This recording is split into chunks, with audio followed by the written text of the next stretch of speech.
Hello, good morning, good afternoon, good evening, late night. October 2025.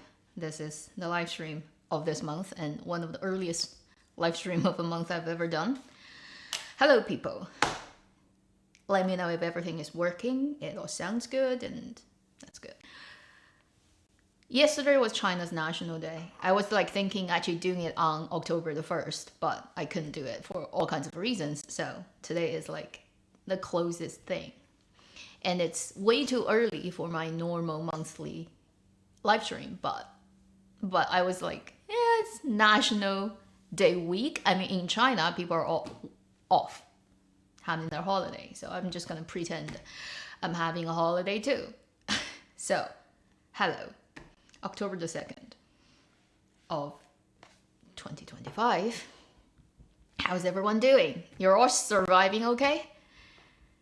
Because September is a little bit too, for the world, everything considered, right? It got a little bit too crazy. In too many places, we have natural disasters, we have missiles flying anywhere, everywhere, bombing, we have people getting shot, and we have weird things happening, in everything,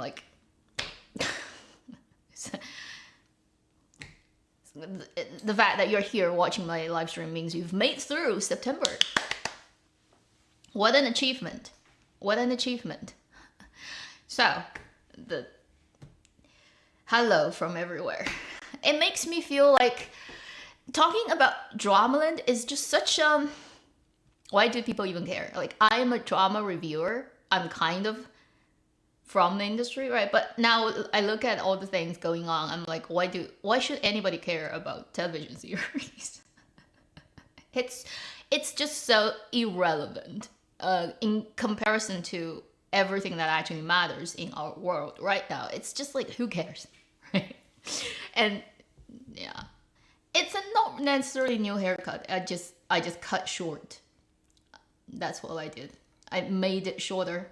Didn't even want to bother to actually pay money to a hairdresser. I just did it myself. And actually figure out a really easy way of doing it and pretty much always solve my problem and then look okay. It's not professional, but really it's not gonna get much better than this if I pay a lot of money and spend time and appointment and all that. Getting haircut where I am is so much more complicated than China. So I might as well just do it myself. So this is the result of myself hairdressing myself. Morocco. Yeah, also there's so many countries are actually going through political unrest. They're in all forms.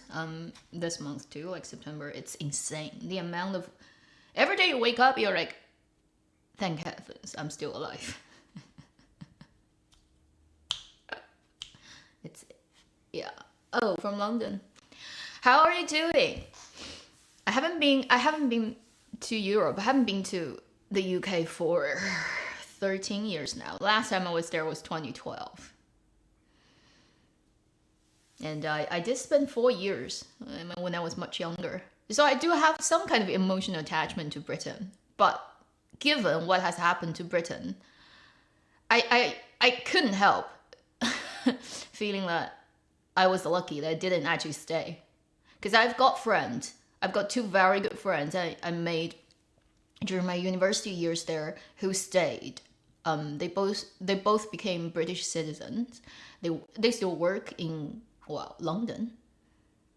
And I wouldn't necessarily say, looking back, right? Those were decisions made close to 20 years ago. No, 16, 17 years ago. Anyway, when looking back, it was yeah, thank heavens I didn't stay. Sorry for any British people. Yeah, but honestly speaking, if I somehow stayed there and also did what they did, I wouldn't think that was a clever choice. So, but I still have soft spot for Britain. But then, not a place I want to be at right now. Singapore, Tokyo, Indonesia, Sri Lanka, and Brazil. Wow, so many different places. So, September was crazy, obviously, and it's more in reality than Dramaland. Dramaland is overall lukewarm. Things are going on. Some things are okay. Some things are pretty good, but nobody actually got super big. And it's very, I feel like nowadays dramas do things that even their performance becomes extremely encircled within its own circle. It's like supposedly this drama got hot and popular, but really not that many people have watched it. And you're not gonna get anything like pre-internet era where you get a drama that's super popular, everybody has watched it, you talk to anybody you walk, on the street in China, for example, and it's like, yeah, that's the most popular drama ongoing right now, we've all seen it. It's gone, that era.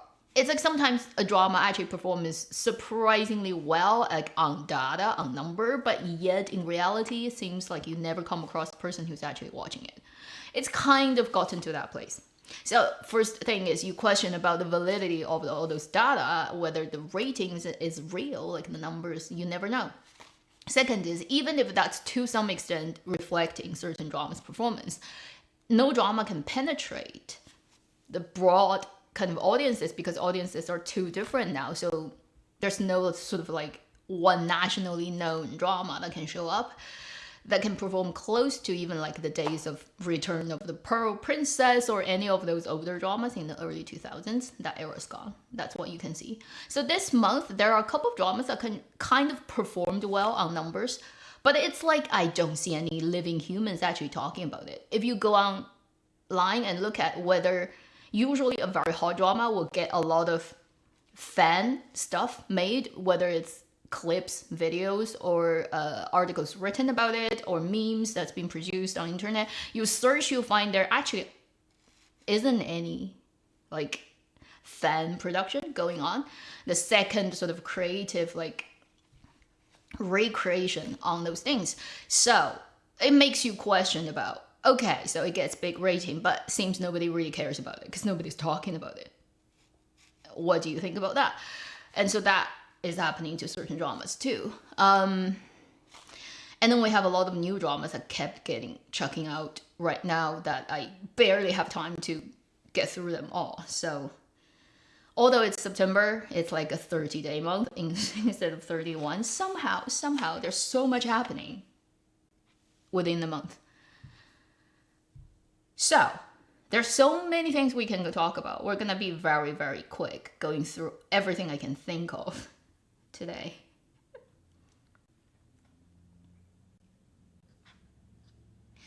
Yes, if you went to Chengdu, at any place in China, right, it's like all those rating apps, they really don't tell you the truth. That's like kind of everybody knows about it. So you kind of need to talk to locals and get a local guide who will actually bring you to places.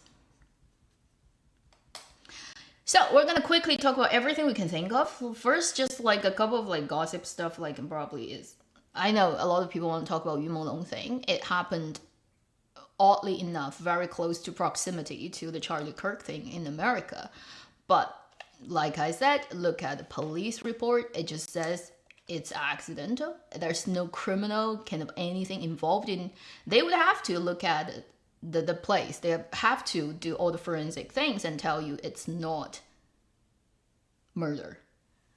And that's it. Like that's from police. Like in terms of all the conspiracy theories out there, it's really funny to read people who's like, but we need all the evidence. We need photos. We need like police to come out somehow as if police murdered him. And police has to come out and show you all the evidence of the case to appease the public. But there is no law that actually dictates police have to do that. And also as public, you have no right to actually request details of someone's death being publicized. It's like, what do you want? You want a photo of his dead body? You want like the site being photographed and blood everywhere and like you want to see it? It's like, really funny. It's like people on internet just say, if we don't see that, it's a cover up, it's murder, it's whatever weird things. Like everybody makes up stories about it. But it's like, who do you think you are? If his family doesn't want any of those things get like publicized, they have the full right to do so. And you're nobody to request that and ask for authority to release any of that information. And there are people who are insane on internet talking about all those conspiracy theories. I'm like, proof? Like, do you have evidence? Actual evidence? None of the stuff you say actually has solid evidence to back it up. And just because you believe in a rumor, therefore everybody has the obligation to prove you wrong. Who are you? It's insane. Like, people make up stories that I'm like, this is stupid. Like, anybody believing in this is like they have some mental problem. It's like there's a cult sacrifice that murdered him. Like, there's this version. There's this version people want to rape him and he tries to run away from them, and therefore that's like two versions I see. I was like, keep doing that. Like, are you high? Like, what are you on? And then there are other versions of the story that are just,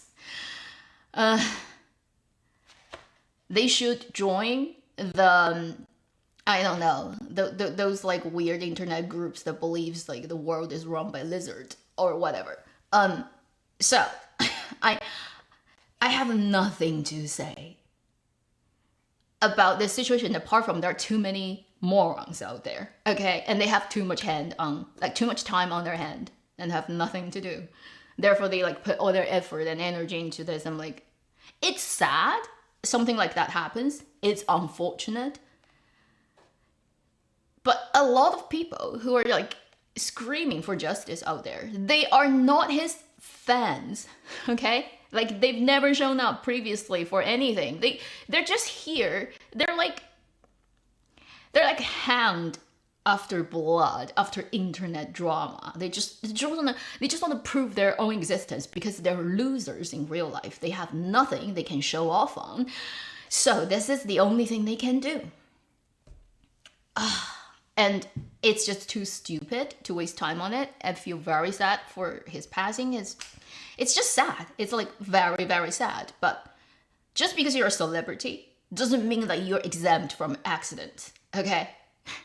It does not matter how famous you are. You can walk out on the street today and a meteor comes striking and you just happen to be on the same street and you're dead. That's it. It can happen, just in case people are wondering why.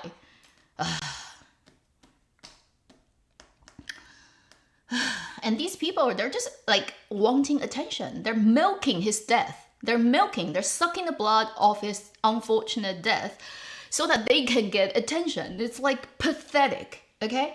So that's it. That's Menglong. As for drama, other things, right? We have so many dramas. So at the earlier part of the month, we have the Wild Bloom Ambition with Reeves, the big proper like female businessman drama on Youku. And then pretty much same time was Fu Shanghai, the Journey of the Legend. That's the current name. Previously was Go to Mountain Sea.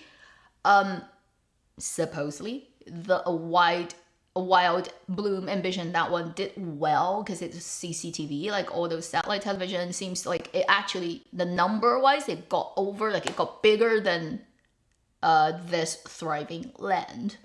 But honestly, I tell you, I really highly doubt about the validity of that number, because apart from the number looks great, I have seen nobody talking about the drama online.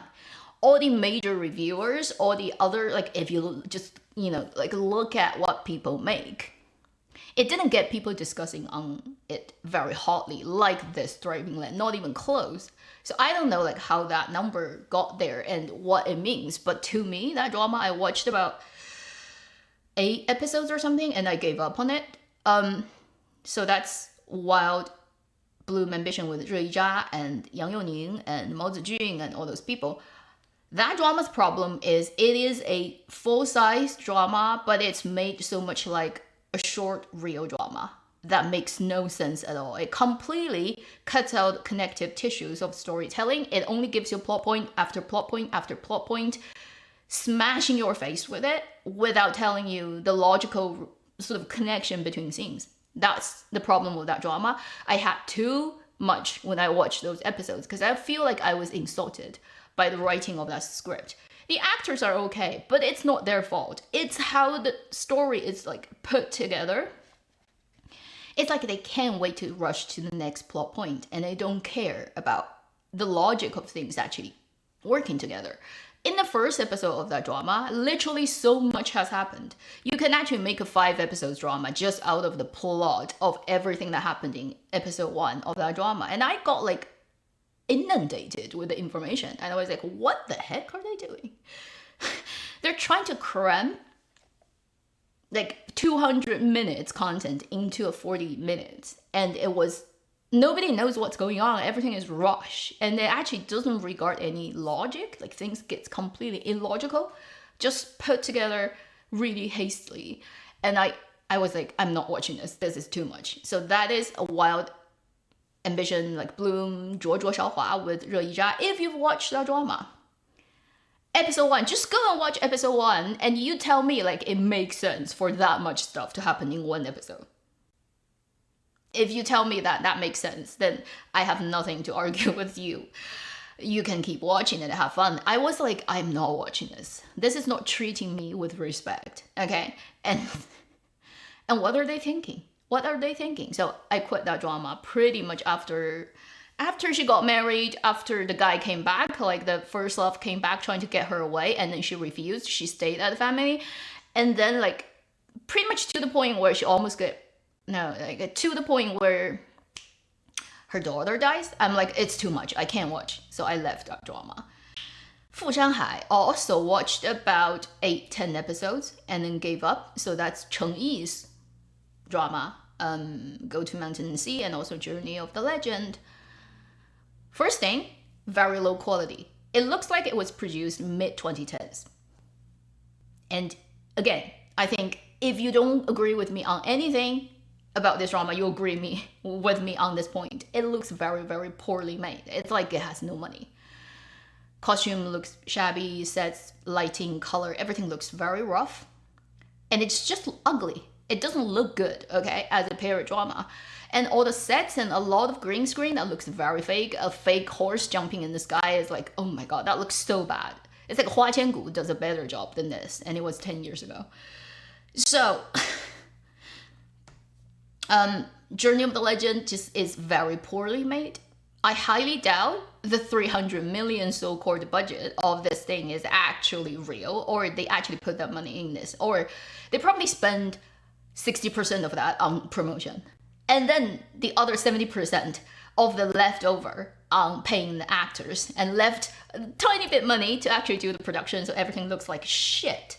Okay? Shit. That's what it looks like in 2020s. It should not have existed.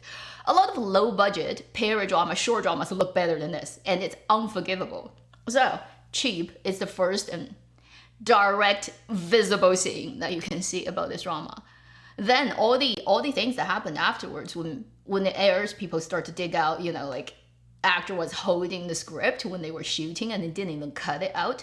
So that's a continuity and also post-production error. You shouldn't keep the shot, or you should cut that bit out so that you don't actually see the actor holding a script while they're actually acting. The script is in hand, and it's actually in multiple episodes, not just one scene. It's like in multiple episodes, people have caught that, and it just shows nobody cares about the project. They're actually in this for whatever other reasons than wanting to tell a good story and pay respect to their own profession. So that's kind of like no excuse. Like, what kind of excuse can you provide? Whether it's anybody's fault, director, actor, post-production, editor, like, does not matter. It ends up in the final cut. It's in the final cut, it's your fault, and it's embarrassing.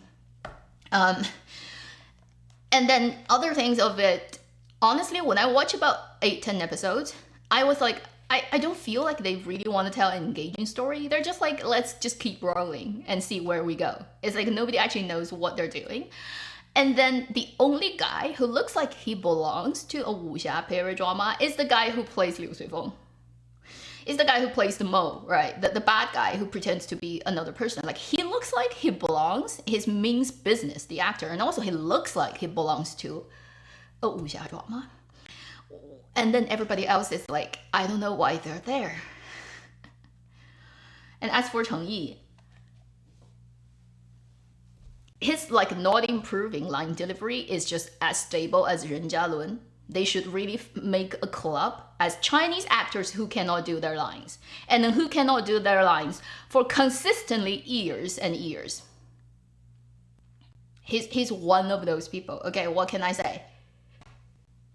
Apparently, it means even when you're not good at your professional job, you can still get a pretty hefty paycheck for whatever reason. I'm just only thankful that he's not a pilot who's flying jets and transporting passengers. Thank heavens, he's only an actor.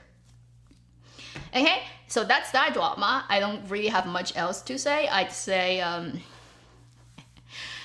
I'd much rather do other things than watching that one. The only good one I've seen during the month, like before the end comes in, because end comes in, we've got like 3 new dramas airing that haven't finished. I can't really yet say whether they are, you know, like saved till the end. So the thing that has run through all of its episodes and was pretty good is Mobius, surprisingly. Or not surprisingly.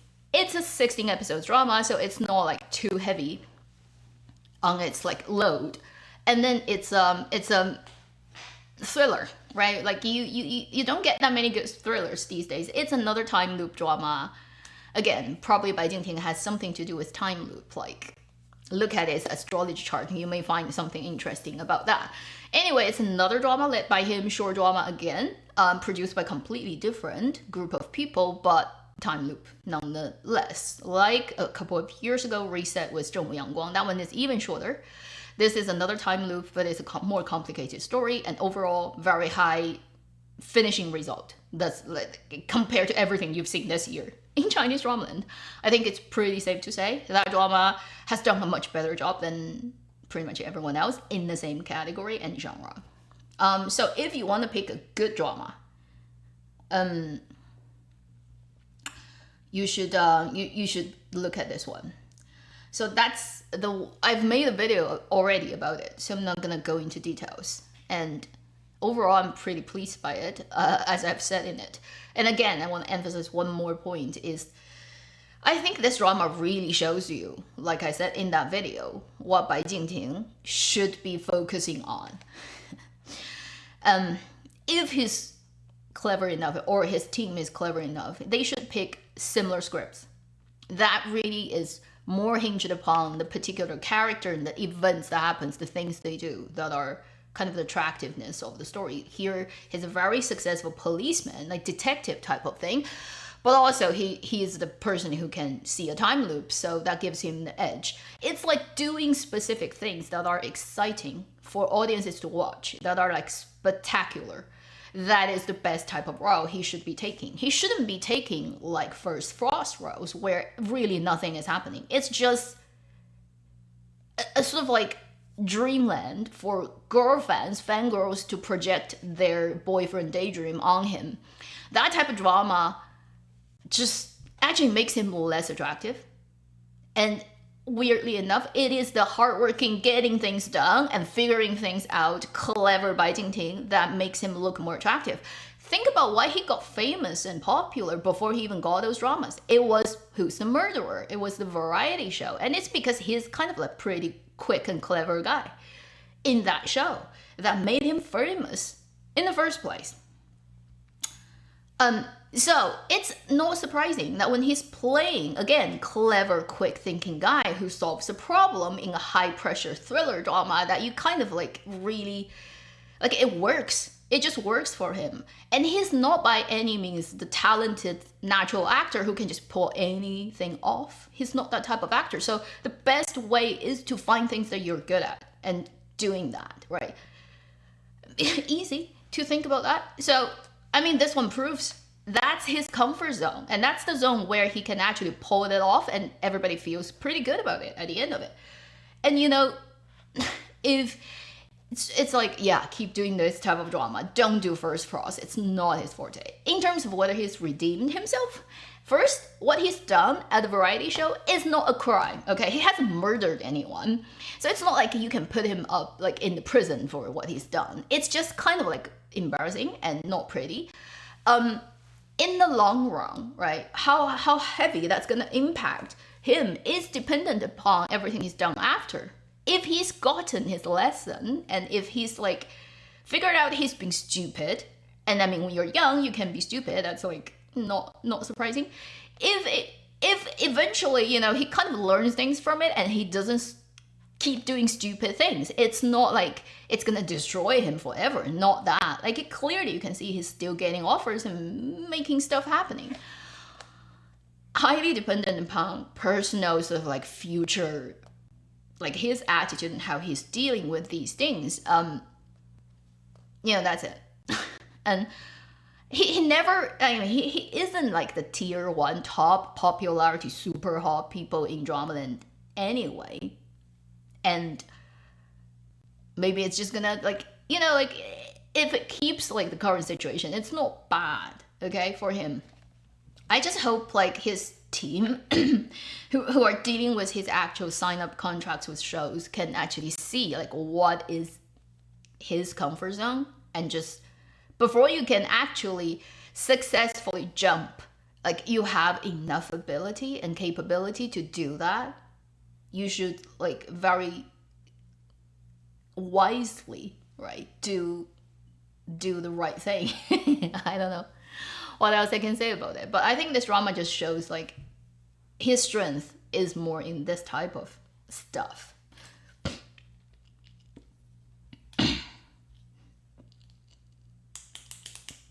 Yeah, like he's got all the muscles, and he played soldier pretty convincingly previously, and in this one also. So use what his tools, right? His weapons that are sharper than other people to fight the war. That's kind of like taking advantage of what you have. So if he's playing those type of roles, it's convincing and it looks good, you know, people enjoying looking at that.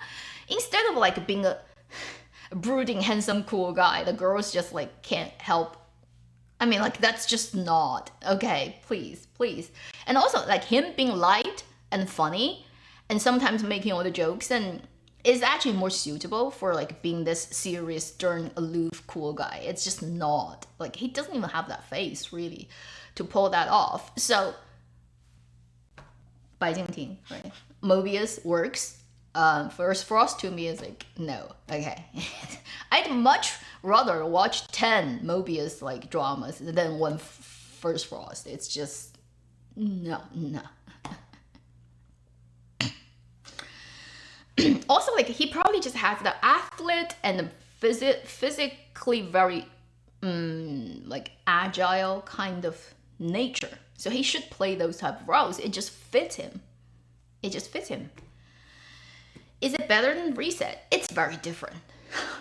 You can't really compare them just because they're both time loop. They're actually very structurally and type-wise different drama. I'll put it that way.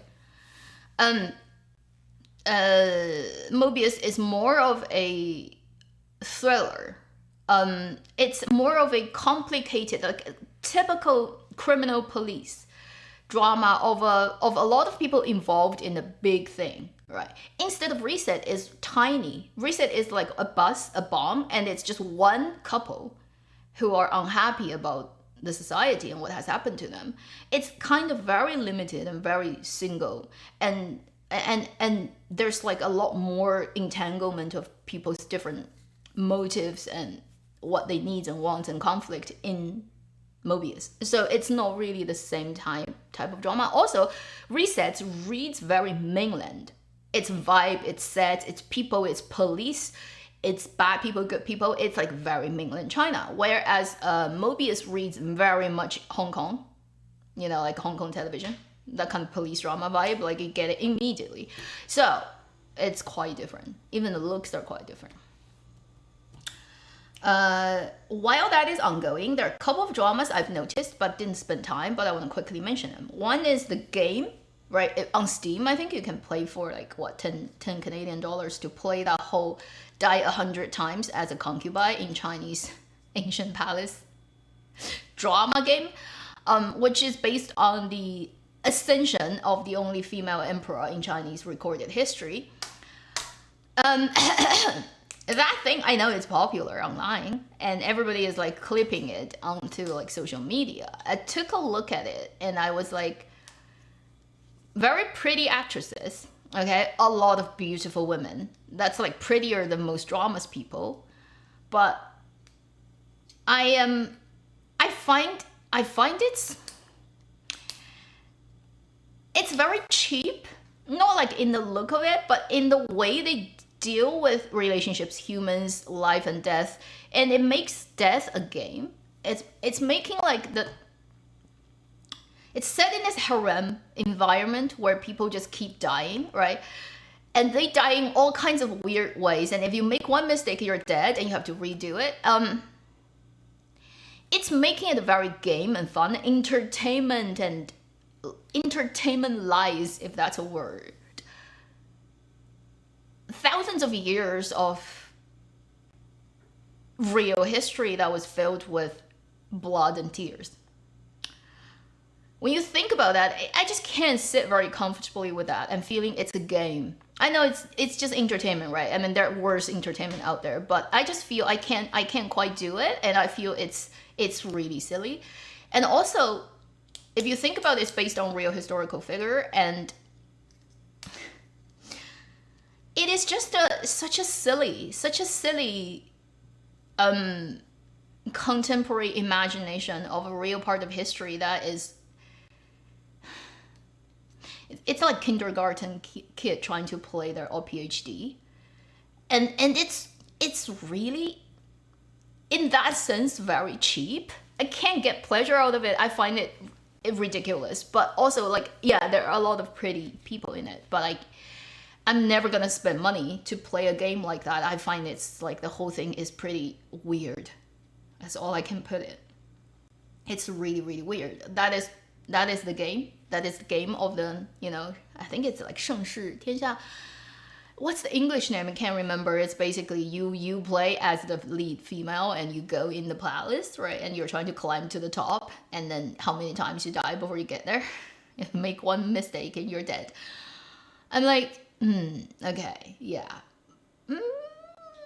I know it's hot, but I'm just like, I think I've even gotten emails in my email box from like, I don't know if it's this one, but like a couple of other gaming, like television drama gaming, that type of people trying to, like ask for like collaboration and add whatever, and I'm like, yeah, it would be nice to get money, but this type of game, I would cringe so much if I play it. I can't like actually morally, right, feel it's okay to play this type of game. I just find it's odd. It's very, very odd, and any type of harem system, right, in the world was a tragedy, when you talk about it. It's thousands of years of suffering. And I don't know, like making it a piece of entertainment in that way as a game is, I can't convince myself it's something that I want to see, I want to do, and I would be fully okay with it. So I just couldn't, so I didn't do it. But I know that is ongoing and it's pretty popular. A lot of people are talking about it at least for a week's time. Things get hot for a week and they disappear. We also have the Hai Hun, which is a short 24 episode drama, but every episode is like 15 minutes. So technically it's like 24, and then you put it together, it's 24, but it's like less than 24 episodes drama, led by Mao Zijun. And it's talking about the Voyage to Hai Hun. It's the Han Dynasty Marquis story. And he's a time traveler from contemporary time. And it's very trying to BL-ize it kind of drama. I watched a little bit of it and I quit because again, it's not a very high quality sort of well-made drama. It's rushing the plot a lot and it's intentionally trying to there's too much BL intention that's like in your face that I don't really appreciate. Also, just overall the presentation of Han Dynasty history is quite funny. It's like too light and too funny for me to take it seriously. So that's the Hai Hun one. And also one of the problem with it is there's this one scene where the male lead, Mao Zijun, he commit suicide so that he can restart the thing, whatever. And during that like that whole slow motion scene, the BGM they used is the exact BGM I found online to edit my Blossom edit. And it's just weirded me out because I did the edit at the end of last year, right? And then it's like similar. I don't know. They picked the right vibe of music for sure for that scene, but for me to look at it, and it's not like a music that's used by everybody, right? I took some, like there was some effort involved for me to find it and find it perfect for my edit. But then I heard the exact same music in that scene of their edit. It just weirded me out. It was like so odd because I heard that music hundreds of times when I edit the thing. It's like imprinted on my, I don't know, consciousness. And so I see them picking the same piece of music exactly and editing that slow motion scene. I'm like, so weird, so weird. I have this weird sense of, I don't know, I cannot look at it as a drama, as an imagined story space anymore. I have like a really weird feeling about it. And then I couldn't keep watching it, so I jumped out. But that's just one reason of didn't keep watching the Voyage to Hai Hun, the drama. I looked at it for a couple of episodes. I don't think its quality is like worth my time. And only Mao Zedong looks like a lead actor in it. It's like everybody else is like, where do you come from? Like, did you like just like randomly walk on the set and people like grabbed you as an actor? It's like I can't quite take it seriously, so I didn't keep watching that one. That's a short drama that showed up somewhere along the line. We have afterwards, towards the end of the month, we have a couple of dramas showing up at the same time, pretty much. One is on Tencent, no, on iQIYI, Hunting, which is 围猎, which is like I said, Li Shaohong's, very rare these days, directed anti-drug drama that's still ongoing. That's Zhang Youhao, Wang Yang, Yu Ailei, and a couple of other people. I've been watching it. I'll wait and see when it finishes whether it's worth talking about it as a whole. Right now, it's okay. It's not the best thing. I wouldn't say you have to watch it. It's like if you like particular actors in it, they may not disappoint you, but overall, it's just it's actually on the storytelling side, a pretty matured kind of production, but the story itself isn't that interesting to me. I'm still watching it. That's the Hunting, but Hunting, not the Hunting. It's called Hunting. But I don't know, like whether I would highly recommend it to people. Again, unless you're a fan of Wang Yang, Zhang Youhao, Deng Enxi, Yu Haoming, all those people. After that, you have around the same time, you have the Youku releasing a drama that has both Mandarin and Cantonese dubbing on it. So it's pretty much a like very Cantonese drama, and it's all Cantonese cast, and even Zheng Shunxi, because he speaks Cantonese, so he speaks Cantonese in the whole drama. And that was The Justice Is Mine, which is 绝命法官. It's on Youku, and it's still on air, so it's like in both Cantonese and Mandarin. And I think it's based on another foreign IP of another drama from another country. If anybody can remember that, let me know, because I'm pretty sure it's adaptation. It's not original creation. It's like another IP they just basically bought and then made a Chinese version. Zhang Jiahui, Hu Xing'er, all those very good Cantonese actors. I watched about, I think up to, not yesterday, the day before yesterday's episodes. And I was like, it's okay. But again, it's not like a story that's highly interesting to me. I find it's really hard to keep watching it and caring about what goes on. It's basically a judge who runs into the situation where he has to basically cover for his son who's killed someone by accidentally just like having a car accident. So that's like all the chain reaction that happens after he has to basically cover up that for his kid. So that's that drama. I've been watching up to, like episode 7, 8 or something like that. And I'm not sure if I'm going to go back to it. It's okay, but it's, again, not that well written. At the same time, there's The Silent Honor that just went live yesterday. Oh, the day before yesterday, on the 30th, at the end of September, which is a previously, I've said last week, in a weekly video a drama with a different name. They just changed it to Silent Honor. It's an espionage drama, and it's pretty much right at the end of like 1949, and it's talking about people going to Taiwan and being undercover for a Communist Party member. It's like real history. And that drama has also aired a couple of episodes. It includes Yu Hewei, Wu Yue, and Yu Ailei again, and then Wei Chen. So these are the leading actors. I've talked about it in last week's weekly video. The drama is okay. It's like standard espionage drama quality of mainland, and it's all good actors. So far, I don't have a huge problem with it. I don't think it's like, again, very well written in terms of being an espionage drama, super exciting, all that kind of undercover thing. It's not the golden days of espionage drama, unfortunately. The only special thing about that drama, if you want to watch it, and I want to let people know in case you don't know, is actually outside of the drama. It is the first mainland espionage drama talking about at the end of 1949 when the KMT retreat to Taiwan. A lot of like Communist Party members who are deep in KMT's system actually went there and kept working as agents for mainland. And previously, any dramas that's talking about these real historical figures always uses not real names. So because mainland knows who those people are for sure, and then Taiwan also knows, like, historically, but for all kinds of complicated political reasons, all those type of dramas would use a fake name for all those people who are based on real historical people. This is the first drama mainland has made that's about this topic that uses real name of the real people that, you know, did those things in the 1940s and 50s, and including Yu Hewei's character, Wu Yue's character, Wei Chen's character.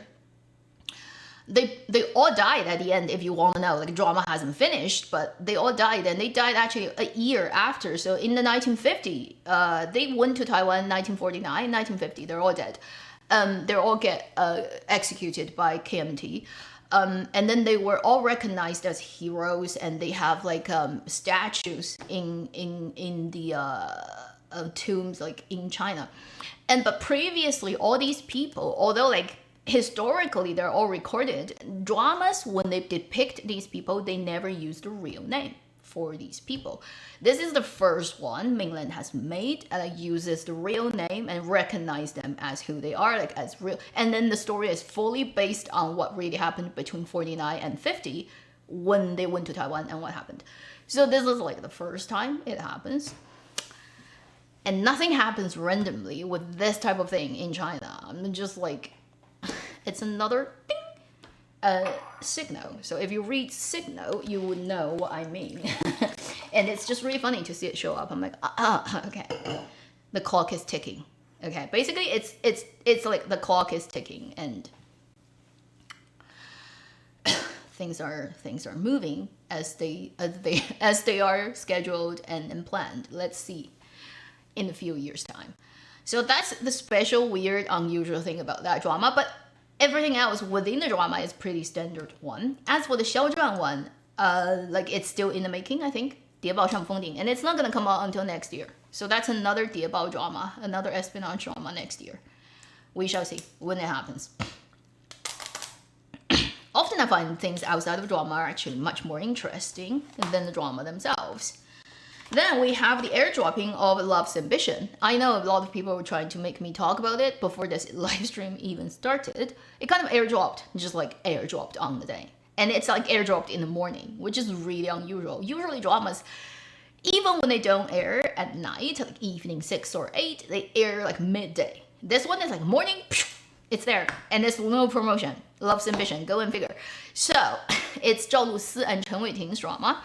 And it's based on actually 乔岩的心事, which is actually the same original work that was made into a movie a year or two ago, led by Zhao Liying and Xin Zhilei. If you've seen that movie, Zhao Liying and Xin Zhilei, it's the same novel. But this is like a drama version that's vastly different, let's just put it that way, because adaptation changed a lot of things. And both adaptation, whether it's the movie or the drama, actually are not very similar to the original novel. So it's like two very different adaptations on an original work that, like, the three things are like three things. It's like a bit unusual. And so that's the same base material for both the drama you see now and then the film that happened a year or two ago. A year ago, I think it's like Xinzhilei. And I watched a few episodes of it and I quit. So, if you know me and my channel for long enough, you probably can guess this would be my reaction. How am I gonna put it? First, the type of story is not something that I am interested in. The woman, the female lead, she's having like this very complicated and painful past history. She's faking an identity, basically trying to marry this guy who is super rich, and she's pretending to be a higher class person basically than who she really is. But then it's like both of them, like the guy and her, are like taking advantage of each other to do whatever. So that's type of like the high tension relationship between these two. And it starts with the first episode, like her faking her birth, her parents, like it's all hired actors. She's pretending to be well educated, like from this like really whatever family when she's not. And that's like how it opens the story. First is like last sequence of the mother-in-law interrogating her about like where her father was teaching, and then the school, the foreign university, and the restaurants that's like nearby. I mean, that scene is just like, I couldn't take it seriously. First is I've seen that scene played out exactly the same way in other things, okay? It's like, come on, really? It's, if somebody used it in one thing, right, and it's so specific, it's like asking, you know, like actually saying the wrong name of the restaurant and then you correct them, so you prove that you actually lived there, like physically. And like that thing actually specifically happened in the exact way in another thing I've watched. And I'm like, if you want to copy it, fine, like do it in your way, you know, just give it a wiggle room, like make it a little bit different. It's like the same, and I'm like, and also like Wen Zhengrong, right? She's playing it in such a character way. Like, I'm like, I can't take it seriously, and it's so 小时代 feel. It's so wild imagination of people who do not belong to that class, imagining how the uber rich people would act and think about things. It's very much the feeling of the emperor must have a golden like the emperor would farm the land with golden whatever agricultural instrument, you know, that feel it's really odd to watch it. And I was like, that scene just embarrassed me. I was watching it, I'm like, oh, that is like, I see it a mile away, I know exactly how it's gonna unfold, and it's just so over the top. You feel like it's very over the top, and everybody is very pretentious. Not just like they're as the people being very pretentious in the story, but overall the drama gives you this constantly, it's pretending. It's like everybody is pretending. Like it has that very strong pretending feeling. It's like from every second of the drama. And it's really hard to keep watching it and keep a straight face and take it seriously. For me, at least it reads like that. And it's like everything is so planned and so happening on cue that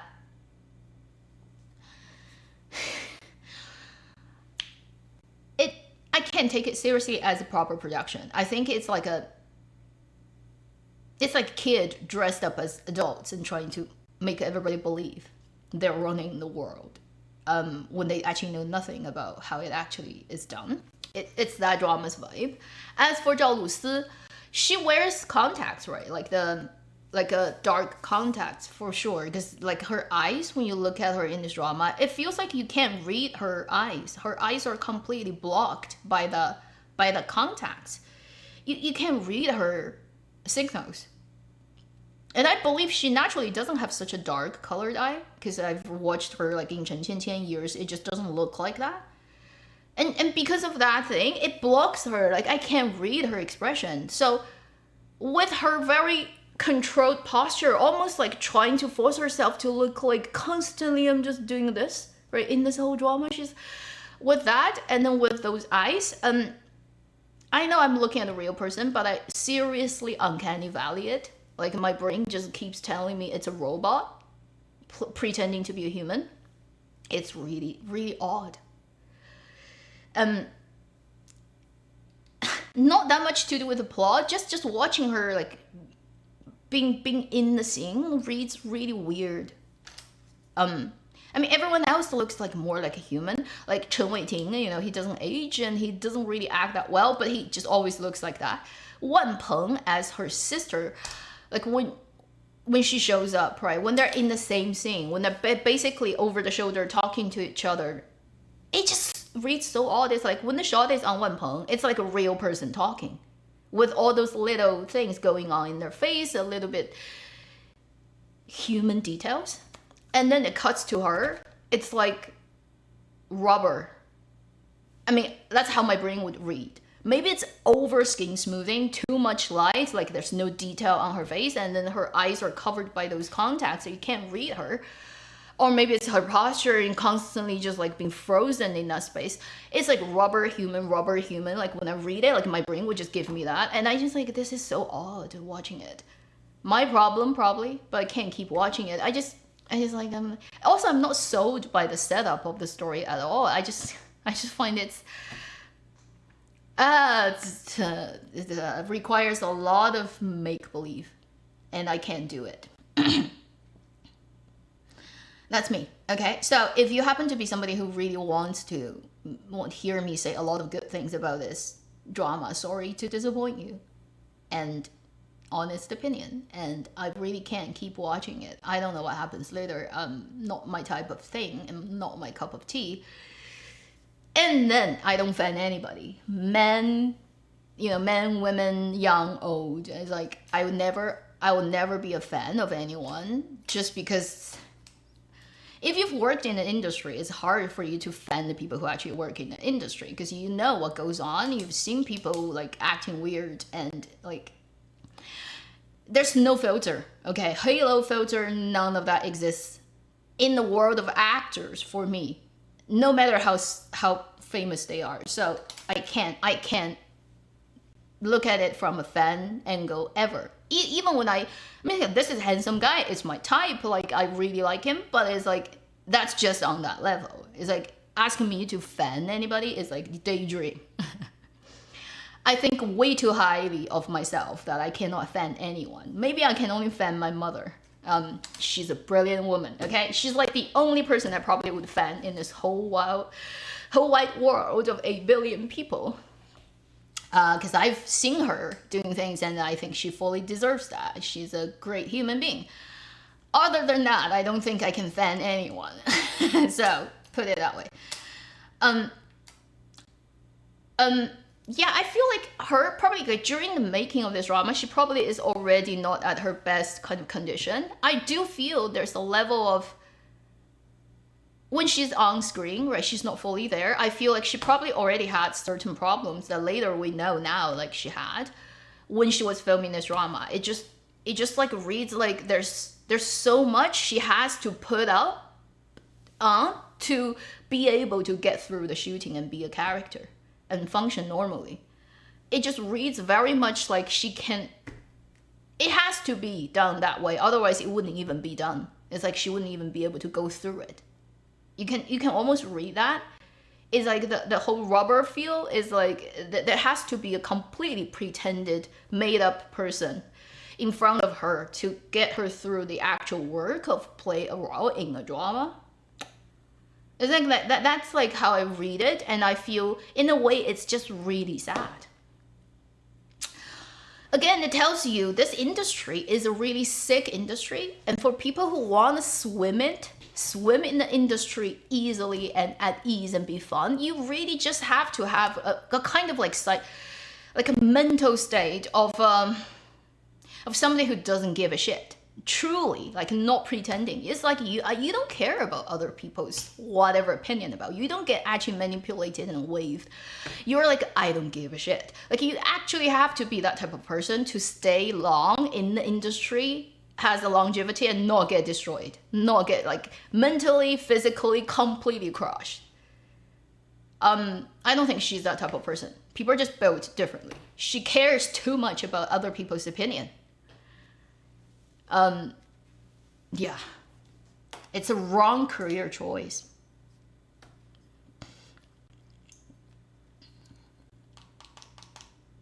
Also, just Wen Zhenrong is not helping the situation. The mother-in-law, the actress, you know, she's kind of playing mother, obviously, these days because of her age. And she's done something really, really stupid in live stream that it just makes it even more embarrassing recently. So basically, she was in this live stream and people were like making up her at the same time she's talking. She's saying during the filming of this drama, because she's playing the uber rich mother, so she has a lot of props that are real stuff, like real Hermes bags and all those super important and expensive props that the prop department has to borrow or rent to film this drama, because these things are expensive. It's not like the crew would just spend 100K on a bag, you know.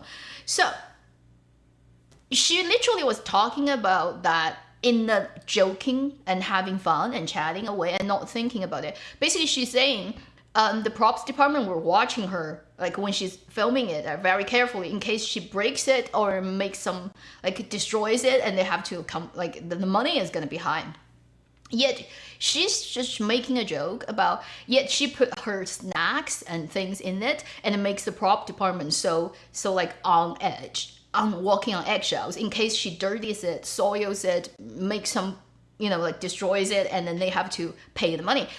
And she's like making it as a joke. She's saying it as a, like, it's so funny. Basically, when I was doing that, I was constantly like squeezing my snacks and whatever oily things in the bag, and when the props department were like all freaking out. I'm like, seriously, people in the industry, do you have any common sense about how offensive that sounds to normal people who are watching your live stream, who never own an Hermes bag in their whole life?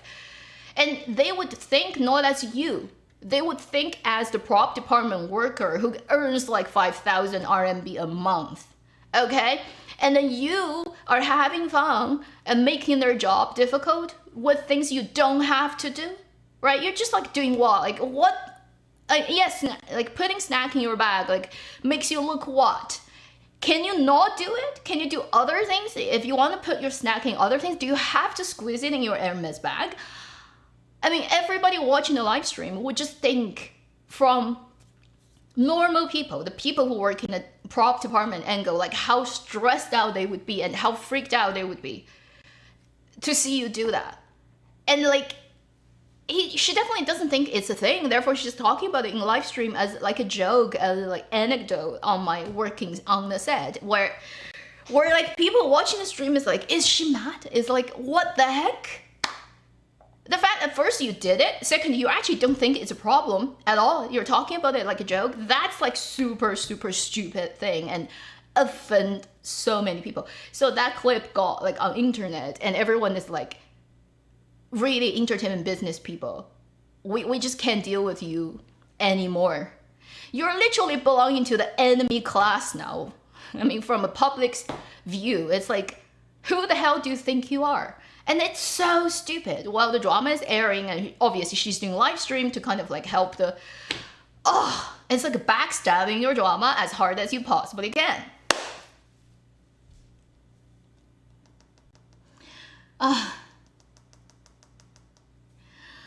I mean, like, it's stupid. She's a supporting role.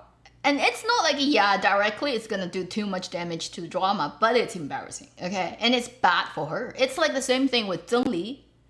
A couple of months ago or a year ago, when she like tried to sue a longtime fan of hers. I mean, Because those like in their 40s, 50s actresses, right? It was like, do you have any sense about the world you're actually living in?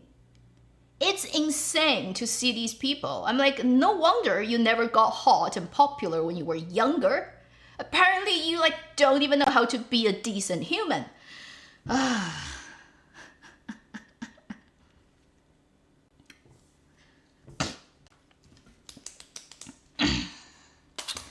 So Love's Ambition is a drama that I in a way I can't bear watching. Because the more I watch it, I feel the more I see a living human being being destroyed by the industry, like in your face, on camera, in real time. Before she even got famous, think about Zhao Lu's back in the days when she was like in that, you know, like a celebrity game where she's shooting arrow, right? Like that's a different person than what she's like now. She's basically been completely sucked dry. It's like a vampire industry that kind of like destroyed her from top to bottom, inside out. In a way, like no matter how ridiculous the drama and silly the drama looks to me, in a way like I just can't watch this drama. And I feel like it's just really sad to look at her struggling, almost trying to hold it together, right, in the drama, like as this very character. But you can almost read behind that. It's like, oh my god, this is so destructive. It's not worth doing it at all. Fame, beauty, all that money, not worth it. And also like look at how much weight she's lost since she, like when she first showed up, she was like normal weight person. And now she's lost probably like a quarter of herself or even more than that. It's like, you can't be healthy looking like that. If your natural sort of set weight was like that before and you lost a quarter of yourself probably in this time, it's like, oh my god, that industry, like, how can you function? And it's like so ingrained in her. Like if you look at her live stream, she literally said, right now my weight is like 80 something, like Jing, which is like basically 40 kilo, like around 40 something. And she's like, this is the perfect way to get a drama. So right now, if I get offered to play a role, this is the perfect way to be on camera. It's not her fault. Like the whole industry is like that, but it's so sad. It's so sad. And she's not tall. Yeah, she's like less than 160. She's like 155, something like that, around that number, right? She's slightly shorter than me, basically. But I mean, even when I was at the lowest point of my body weight since I became an adult, it was because of all kinds of weird things that happened in that period. I was above like 45, 46. And that was like for 2 days of my life. I was 46 kilos. And then it never happened again. I pretty much never got under 50. So I'm like, she's like 40K. And she's thinking, this is the perfect way. You can't function. You probably have no periods. You can't get pregnant.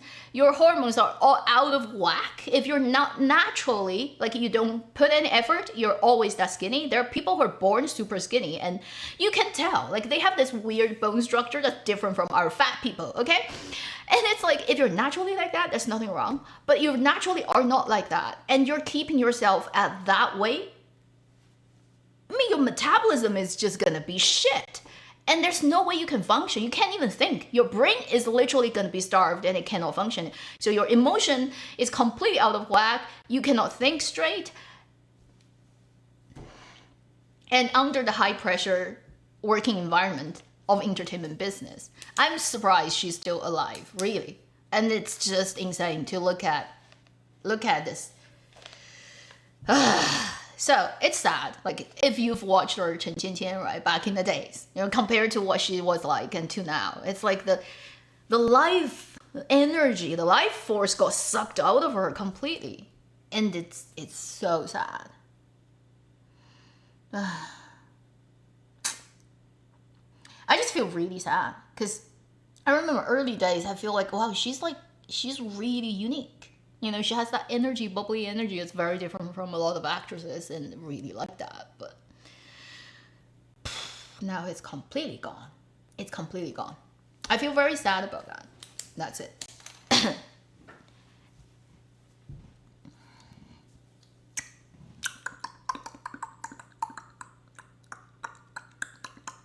I'm not obsessed with her. Her acting never is gonna get me obsessed. Even back in the days when she was like, you know, like normal. I'm not obsessed with anyone. I wish I could be. That would make my life having a target. Right now I'm just like, yeah, I can't bother. I'm very, very like not, I can't stay interested in a person for a long time, sustain. Like for like months and months and years, it's like impossible for me to do. I think it's just my chemistry. I can't do it. I usually just have a flare up for like a month or two and it goes away. And over decades of my life, I've noticed that. And I think it's just chemical. And I'm reacting to it. That's it. I can't control it. So I'm not gonna be a bad person in like romantic or love relationship, but I'm not gonna be somebody who's gonna stay there like on the high note always. No way. I'm just by nature and by biology and the nature of hormone a very reactive person. I peak and then I go away, and it's like, yeah, I forget about people. Then nobody ever stays like forefront of my mind for long enough. That's just me. I'm that ja. What can I say? And also I'm too old to really care about, you know, whether it's a girl or a boy in any of those like fangirling way. Like if you're fangirling people, I think most likely you're much younger than I am. And your hormone would be at a different level, so that's totally understandable. I've had those days. I'm old now. It's physically impossible, like chemically impossible for that to happen to me now. And no matter what you say, you never win your chemistry. And that's also something I learned with like conditions I've had. Is like if you have out of whack hormone, there's nothing you can do with your like mental effort to overcome it. You cannot. You have no idea how it controls you. It completely controls you. And the way that you feel, basically you can feel happy and sad, and then it's because of those chemicals. So like the fact that you think you can do control over it is stupid, because they give you the feeling of happy, sad, attachment, all that. And when your hormone goes out of whack, you cannot feel normally. Impossible. You're completely controlled by it. That's just like how human body functions. So at this age, I can't fan anyone. I look at the whole industry, and mostly I think I look at actors and as potential, whether this person is usable. That's like my weird angle is, if I ever got involved in a project and I need to think about casting, right, who would be the best person for this role, I would be categorizing when I see those actors and actresses, I would be putting them in my mental basket as this person is suitable for that type of role, this person is suitable for that, maybe using him for this is like perfect, and that, like, whether they are valuable and interesting in that way is the only way I look at them. So I look at them very much like goods on the shelf. Yeah, it's very inhumane, but I kind of can't think of them in any other way. Professional hazard, let's just put it that way.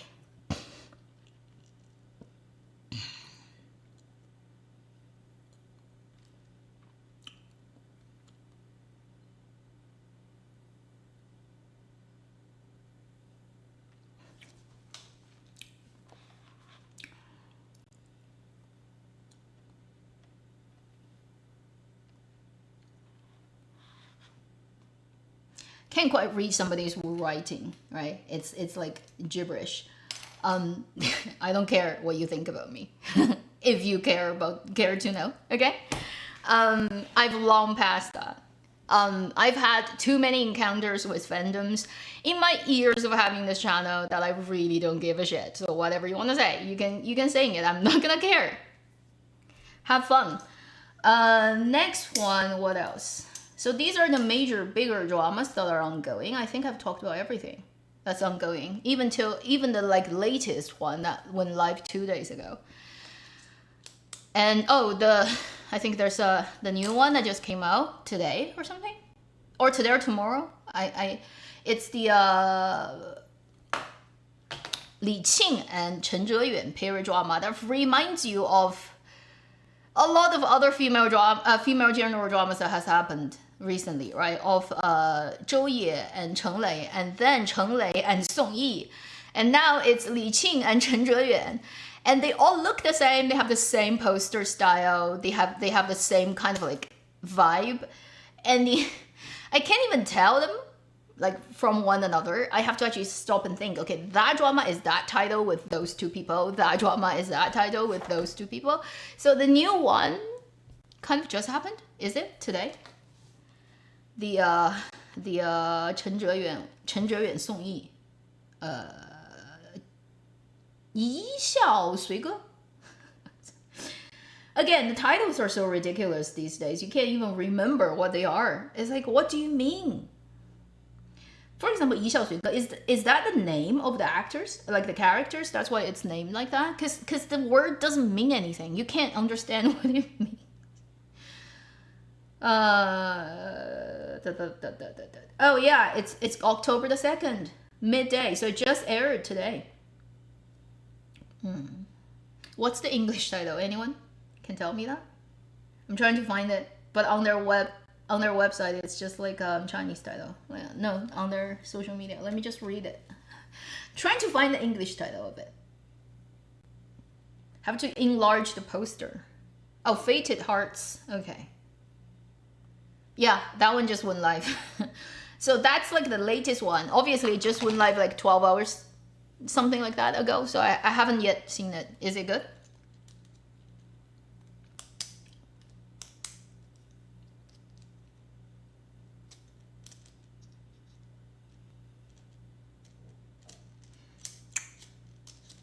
I haven't seen it. I'll see. I mean, just look at the type of drama it is. I'm guessing it probably is not going to be very good, but I may be wrong. I have no idea. I haven't tested it. Chen Zheyuan and Li Qing. It's just because the track record, right, of the past few years, when all the dramas they've been in, that I was like, everything I've looked at is weird. I mean, and not good. So I have no idea if this one is going to be better than others. I think it's going to be very low chance of that happening, but if it happens, it is what it is. Journey of the Legend. It's already kind of there. You can watch it. Why not? If you really want to, just go and watch it. It's kind of like done.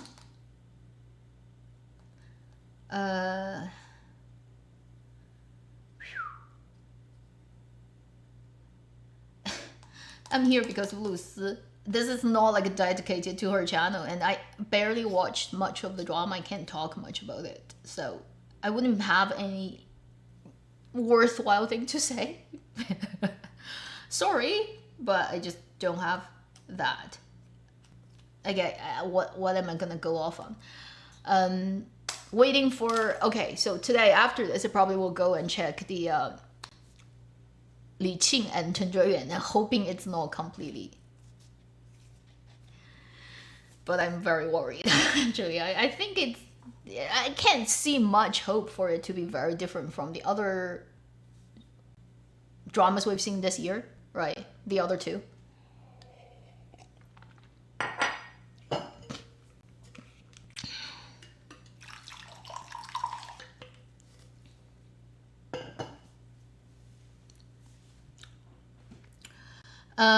What else? So all the Dramaland stuff pretty much I've seen, and then there are multiple movies that are screening in China, like because of the national holiday slot. Can't see any of them where I am. I think there are two, based on initial reactions I've collected. There are two probably are more interesting than others, and happens to be led by two young actors. And I'm calling them young because they're younger than me, but not necessarily that young. That I kind of have good feelings towards. It's like, yeah, positive and overall pretty interesting. So one is Wang Anyu's movie that's talking about on the train, the thieves, It's a police drama of like not police movie about a young guy who got into the police station on the first day of properly working, got basically injured to the point that he's half kind of handicapped, but he doesn't want to give up, so he infiltrates a thief like organization and learned all the thieves skills and then toppled them. So that was like the it's like the remake of 天下无贼 many years ago in Chinese cinema. It's led by Wang Anyu, Zhang Tianai. Looking pretty interesting. It's gonna be like exciting to look at because there's a lot of like crazy, almost kung fu like shots of people stealing things in a magical way. It's like their handwork is impeccable type of thing. That one looks interesting. Seems to get overall pretty positive reaction. And I can't see it. I'll wait. Have to wait till it goes online. The other one is led by Tan Jianci, which I've mentioned last time. The Silent Storm, which is a CODA lawyer. So he's a lawyer whose parents are like deaf or something, and then yeah, it's a lawyer who basically fights cases for people who are hearing impaired. It looks pretty interesting, and it only just started to sell tickets because it goes on officially on the 4th in China. So officially it's not yet released, but it has like premiere kind of like you can buy tickets before. Seems the first round of audiences who've already seen this movie have overall pretty positive reaction to it. Again, it's not like a movie I can see now, and based on the trailer and then reaction to, like, I think it's overall pretty good. So at least this Wang Anyu led movie and then this Tan Jianci led movie this time during Chinese national holiday are doing pretty okay. Maybe they're not gonna be the box office top, but in terms of review and response, it probably are the top two. I think based on what I've seen so far, which is only 2 days into the slot, so we need a couple more days to see people's reaction to these movies. So one is a thief movie, one stealing things movie, the other is a lawyer movie, court case movie, and yeah, I want to see these two, but I'm gonna have to wait a couple of months for it to get officially released online. Those are in the movie world. Anything else? I think Dramaland, what else is going on? I think in Chinese Dramaland, pretty much those are everything, right, that are ongoing.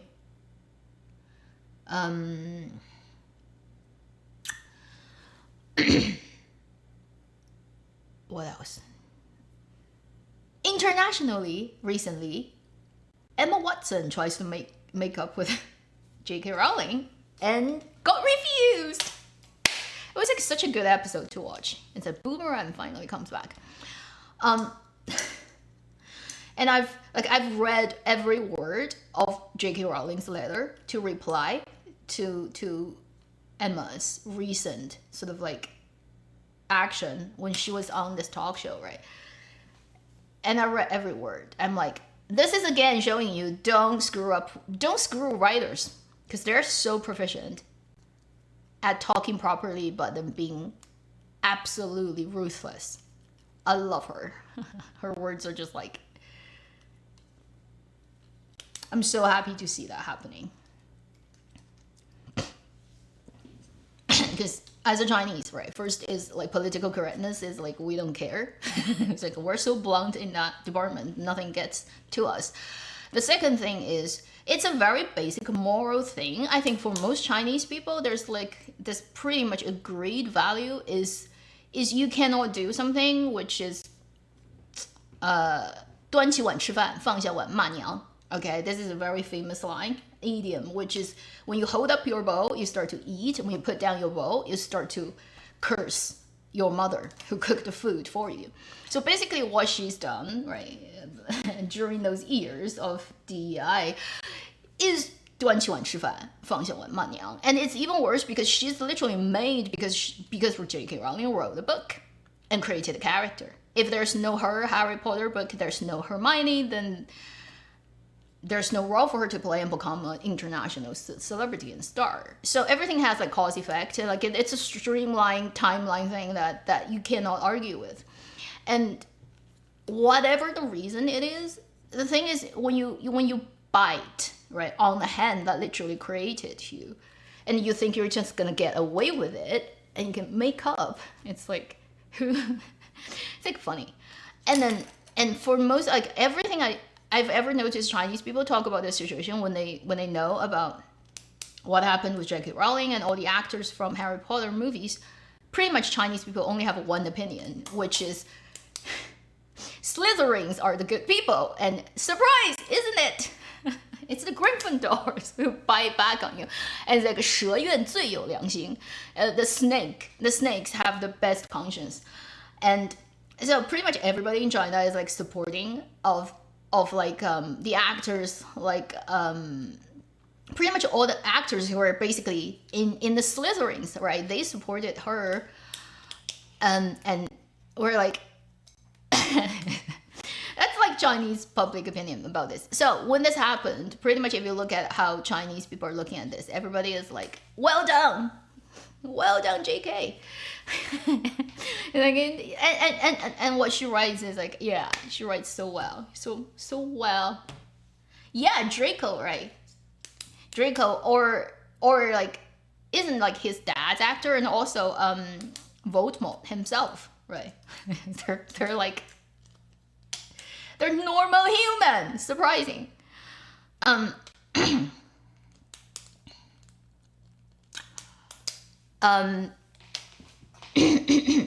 You may not have to agree with like what J.K. Rowling does and everything she says about. I mean, that's totally fine. But I think it's wrong, just literally wrong, for the actors who got made famous because she wrote a book and they become an actor, right?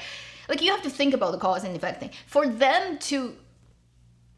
So basically now, you've sailed, you made, right? You are made, and you climbed to the top because of someone else created something in the first place. And now you just like, you can, what?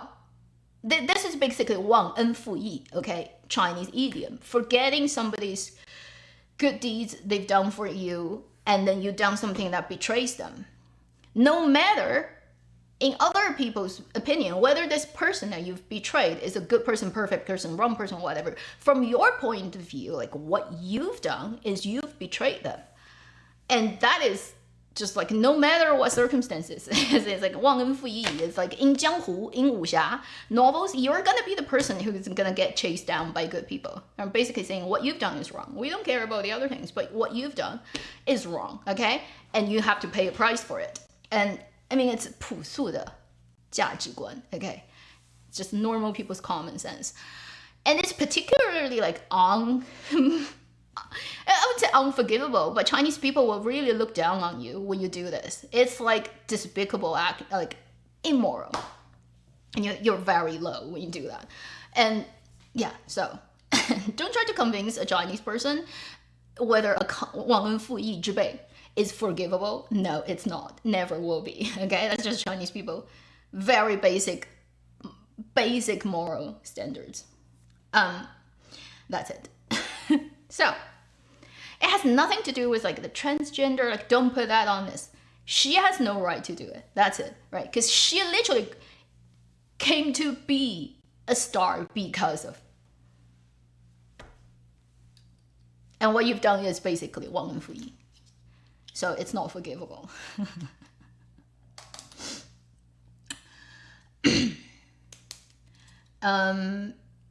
That was, yeah, that. And karma is a bitch, also. And also, like she said one thing which is very correct. The only reason that Emma is kissing up her now is because it's no longer popular.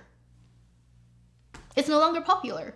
The power that these people used to have is waning away very quickly. It's no longer popular. And then there's more to gain to now warm up to her than to lose.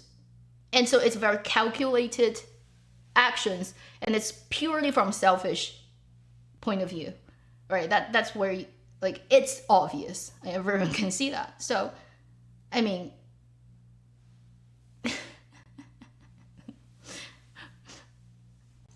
so I'm not surprised, and I'm like, yeah. Also, truly, what she said in her like J.K. Rowling wrote is like Emma doesn't know what the world is like and how it actually functions, which is very true. She's very, very naive.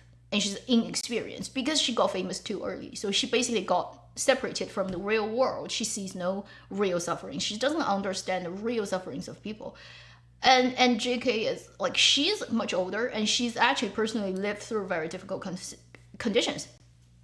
They actually understand the world in very different ways and on very different levels, and the sort of like their sense of reality is completely different, are completely different between these two. So the Ivory Tower Emma, right, is never gonna actually fully understand where is the the ruthlessness and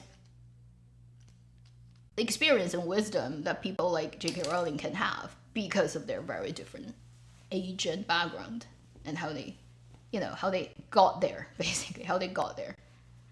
It's like very different picture. So again, it's like the classic thing is don't screw up with people who have pens and then who are very creative and good at doing that.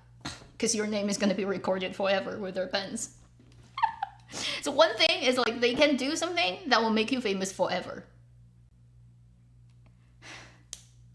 If they create a very great work, the work gets lived on years and years after they're physically dead. And so the story always is fresh and remembered by people, and your name is going to be remembered forever in a not very positive way. Although that may not concern you at all after you're dead, but just saying, don't screw up with creative people. Yeah,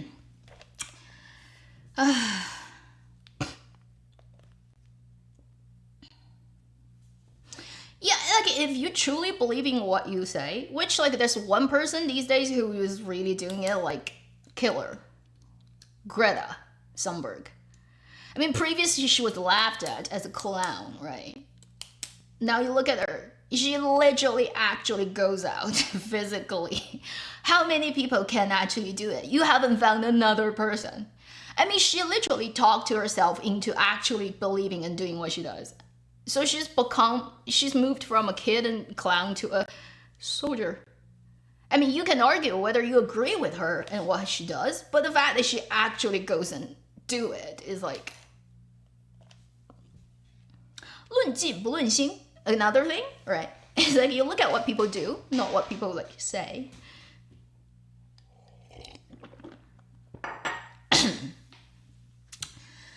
So entertainment world, like that world entertainment, like that's the only thing that caught my eye. And the other things are like, yeah. Nothing is more interesting than other things in reality these days. What else is ongoing that's interesting? Pretty much. I have no idea, Journey to the Glow. It's like limbo. Right now there's no news about it being filmed. I think Lemon probably is still weighing it. If it's millions of money that's gonna be put into it. If it's not gonna give them positive result, if they see any kind of like threat ahead, it would be silly for the company to now go ahead with it.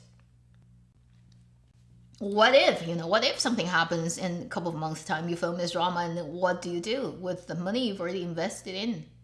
And it will be worse if you finish shooting it and something happens and the whole thing goes, and then what happens, right, next year? It's gonna be it's like 100, 200 probably million normally investment. It probably is not gonna be fully just paid by this Lemon, and it's gonna have other investments usually. But still, everybody is gonna have to put in tens of millions into this production. So if I'm the producer, I'm the investor, I'm gonna be very careful. It's like if there's like I smell anything like miles away, I'm like, hold on, like not do it yet. Let's figure out. And then if there's too much of a risk, I would just consider another person. There are plenty of other actors out there, right? It's just money. Really, it's just money. You would not want to put your money on something you're worried about. By the time it comes out, it's gonna lose, or it's gonna completely just destroy your investment. You're not gonna do that. So that one, I don't know.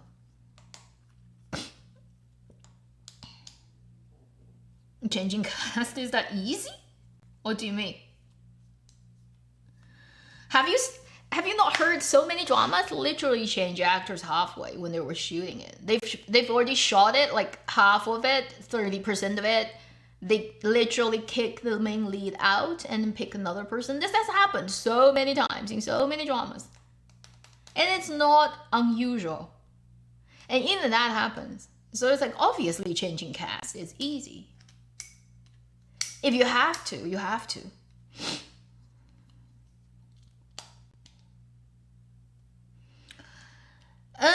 Those rules, like the new suggestions, right? In terms of hard implementation, I don't think it's gonna be very quickly done, and there's no clear cutoff line in anything in that sense. I think that those policies are more like suggestive. They're not completely like forcing you to do it, but it's like giving you a direction. It's like, this is what we want to see. And in a few years' time, it probably will all be placed in place. It's just like, if you don't want to do it now, you're still gonna have to do it later, so might as well just get used to it now. I think that's usually like how those things work. It's like if you're quick and sensitive and fast enough, you pick up on those and you do the things, like, you know, just so that you have less of a pain when you are forced to have to do it in the future. But it's not gonna happen overnight, you know. It's not gonna like immediately. It's all, every drama is above 40 episodes. Now it's like people don't have money. They literally don't have money to make long dramas now. So even if they want to make 80 episode drama, it's like probably it's gonna be super water. It's like actually only 40, but they extend it manually to 60, 80.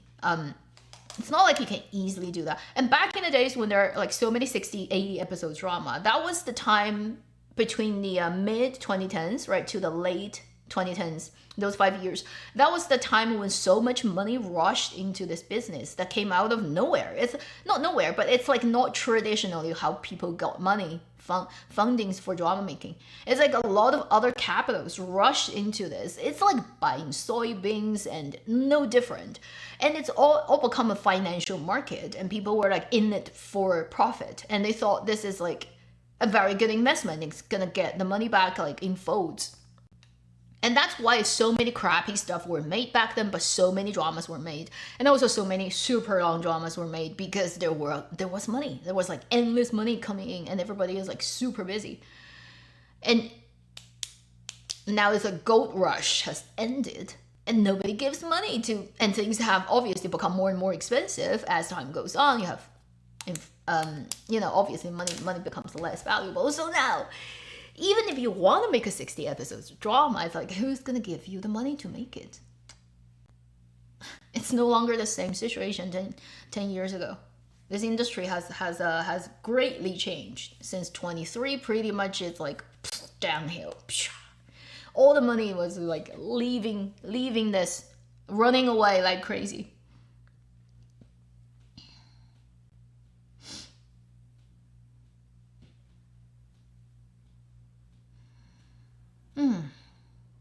Yeah, I've been speaking very quickly today. So I've kind of gone through all the drama stuff I have noticed during this month. I think I have nothing left to say. What else? Films, television, short drama. There's like one short drama ongoing that I watched a little bit, and I find it's like these, like there are like Bilibili has a short drama and stuff. It's like those very short, pretty drama. These days there are so many of them. Period dramas with young actors you've never seen before, heavily made up. There's like so much makeup on them, and they all like in slow motion, very beautifully dressed up, and in those kind of like very ridiculous plot setting, like so.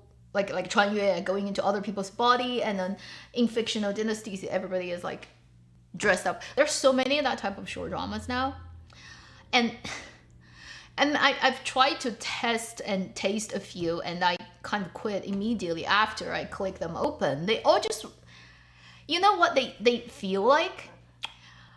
Metaphor is like they feel like those really, really ornamentally over the top perfume that is made by a tiny factory and a brand that you've never seen comes out of nowhere, and it's sold on night market with those like red lights over them, and they look very beautiful, but then you almost instantly feel they're cheap. And then they have this over the top strong scent, but then it's super chemical. It's like those dramas, just when I watch, it gives me the feeling of those cheap knockoff, super ornamental, nobody knows where it comes from perfume brand that you get like in a night market. That's what those dramas make me feel. And sometimes I can watch a little bit and then I'm like, okay. Maybe I'm just too old. And I cannot stand the strong attack on my senses. So I can't keep watching those short dramas. There are many ongoing now. Like there are a couple like I've noticed that are popular, but I turn on for 5 minutes. I'm like, oh, okay. I'm start to get dizzy. Like that's too much perfume in my nose. I can't watch it, so I quit. There's so many of them. Oh yeah, that Hanguo thing I should say. Jun Jihyun blacklist. I don't think there's an official blacklist in any form, but like you'd be kidding yourself to think she's gonna get any future like collaborations with Chinese brands and stuff. It's not gonna happen anymore.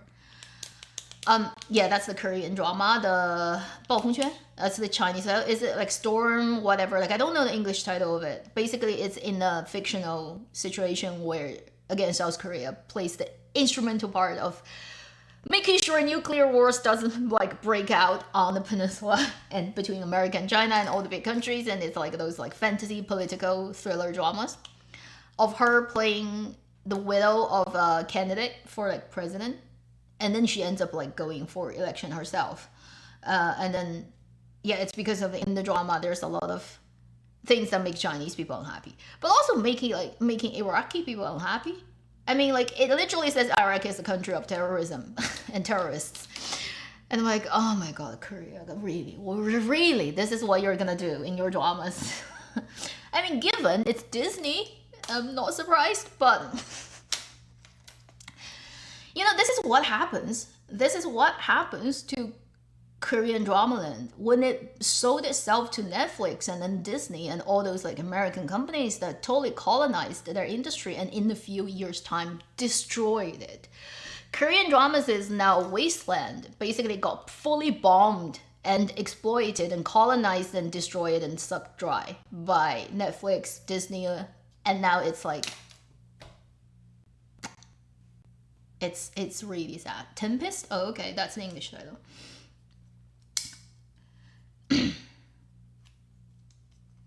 No, it's not so, like for like actors like her, right? She's not a normal actress, right? Like a tiny actress. She's like the queen. And whatever the situation, whether she has a choice or she can't have any say about the line or any of that. If she's a tiny actress, right, nobody would care about it because they know that she probably has no say over anything, but she's huge. And the fact is, no matter whether it's her will or like she has like nothing to, it happened. And it's just not gonna, why should Chinese people care? The fact is, you shouldn't blame the actress, you should blame the writer. Who cares who is the writer, right? The writer doesn't get the biggest cut of the check. The writer doesn't get the most amount of fame. And she is the face. And also she had a lot of spokesmanship in China with Chinese brand. Like literally she gets money, right? And think about in the days of like Star, from My Love from the Star, both of her and then Kim Soo-hyun got so much spokesmanship in China. They got so much money, more than they would ever earn from playing a role in Korean dramas, because Korean actors actually don't get paid very high. It's like times and times, and they get like spokesmanship for some tiny brand in China, and then like they show up for like 2 days, and then they get like 10 times the money they get paid as an actor job. So these things, right, it exists. So it makes it really embarrassing. Like it's really difficult for the Chinese brand who spent years collaborating with her and having those relationships to now basically, okay, it's all toast. It's like all the years of redo it. Like, so if the Chinese brands are pissed, it's like totally understandable, right? It's business. It's like a contract that just gets toasted like that. Millions and millions of money you've paid. I haven't watched the drama. I'm not interested in it because this type of political thriller is from Korean like entertainment business like these days, and also like it's literally done by Disney, right? Like it would be too funny. It would be like watching a joke from first second to the last. And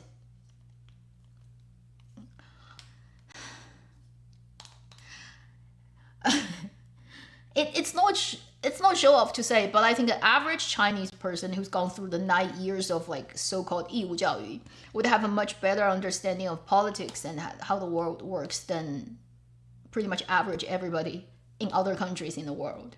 I mean, China has a huge history of way too care about history, and therefore teaching you politics and history from when you are like 4 years old.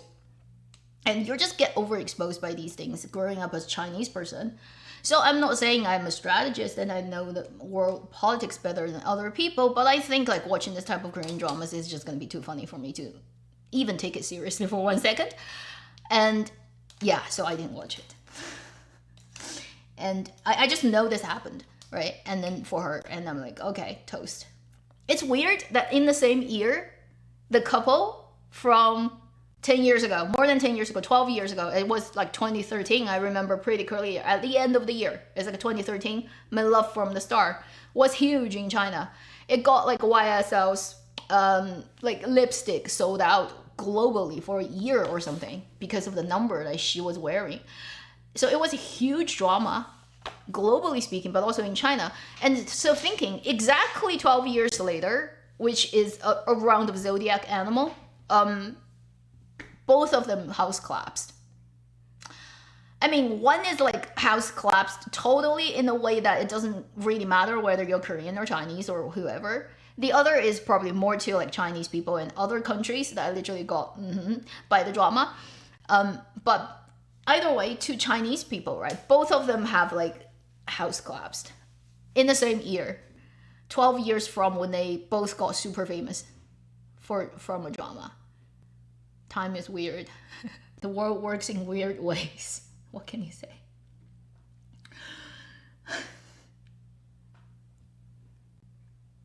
Yeah, now it's like impossible to look back, like replay that drama now for me, because I liked it. But now if I rewatch it, every second Kim Soo-hyun is getting close to the girl, like the younger actress of the female lead, right? She's also very beautiful, and her name is actually the reversed order of Kim Soo-hyun's name. I mean, every time I see him getting close to that actress, I'm gonna get weirded out. I can't help it, because now I know the weird things, so I'm like, okay, this is like, so I can't watch him anymore. And then like this whole drama is like toast. It's like impossible to rewatch it and feeling comfortable sitting there drama now for me. I would have to like literally compartmentalize my brain to watch it. It has great music though, I'll still say. Some very good music. And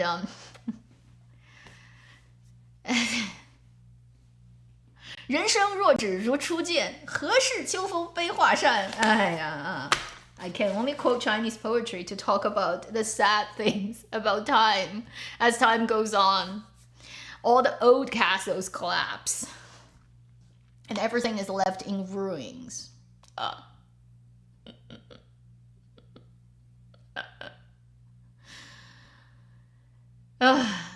Yeah. It's like once you know it, you can't unknow it. And it's like he's still a good actor. I mean, I would never say he's a bad actor. He's a very good actor, but now he's weird. It's like you can't watch him now. Every second you look at him is like, at that moment when he's like making that expression, was he thinking about certain things in his brain? And you kind of picture it, and you're like, I can't, goodbye. So it's no longer watchable. It's just like you can't help it, right? As for her, I would say, in a way, it's not surprising because super successful an actress, right? Like they usually live very detached from reality. And when you are like that for too long, you kind of like don't have any sensitive like ideas about what goes on in the world anymore. And also, it's not unseen before. The Korean dramas in every way try to make China look embarrassing and stupid, whether it's in period dramas or in contemporary dramas. It's not surprising. I mean, we all know that overall, the South Korean sort of like rhetoric about China is very, very negative, and for all kinds of reasons, and it's kind of getting worse every year these days. So honestly, for a Korean drama to not make China look good is very expected. And most Chinese people don't care about it. And previously, there are plenty of dramas that do that, and Chinese people just don't give a shit. And it only got bigger this year. She is very famous in China. She's like probably more famous than most of the other right now still working actresses in China. That's like, so she has a broader sort of like demographics of people knowing her. Also, the fact is, in the last couple of years, from 23 to 25, we have 2 years now, where it is visible that China has become a lot more visible globally at everything. And it's almost like not really any Chinese domestically, the people like care much about it, but it's just happening. You almost also cannot control it from happening. It's like the exposure of China on everything is like too forefront. And Chinese people have become much, much more aware of like how the world thinks of it, or how that view is being shifted and changing. First is how it has been manipulated for decades before, but previously we never even bothered to try to defend, because there's no point. It's like nobody is speaking for you anyway. You're just gonna look embarrassing if you try to do it yourself. But these days, I think it's because from 23 to now, there's just too much exposure of China and what China really is like on global stage in every way possible, that Chinese people have become aware of this kind of shift in the public opinion, slowly starting, but kind of picking up speed very much in 2025. Therefore, it becomes much more visible and noticeable if something like this is happening, and Chinese people are like not wanting to stay as previously. It was like, oh, yeah, we're mild and easy and we don't care about what you say. Now the younger people is like, we don't give a shit. It's like, yeah, if you're gonna do this, then you're gonna get consequences. We're not gonna let you slide easily anymore. So that mentality shift is also, I think, one of the reasons why this thing got brought out so much. And definitely there's over-interpretation in that for sure. And also, like, it's not like Chinese people don't really know, like, dramas from Korea or from, like, Disney or Netflix wants to do this. It's just because it's happening now. It's like people are much more sensitive about these things, and they've, in a way, got fed up too much, and it's like, we don't want to just, like, be nice anymore. Why do Chinese people have to be nice all the time? The mild, polite, clever, but, like, insignificant and having no presence Asian in the room? You know, like, Chinese younger people are totally not that. Like, my generation of people are, like, so used to, basically, people like me or older or younger, slightly younger than me, we're so used to basically China being made out the scapegoat of everything, that we kind of like, yeah, whatever, it's like just another day, who cares? But the younger people are like, they grew up in a different world, and they got exposed to different things, so they are like, we're not gonna 惯着你, right? It's like, who do you think you are, right? So the younger people are a lot more fierce in their attitude.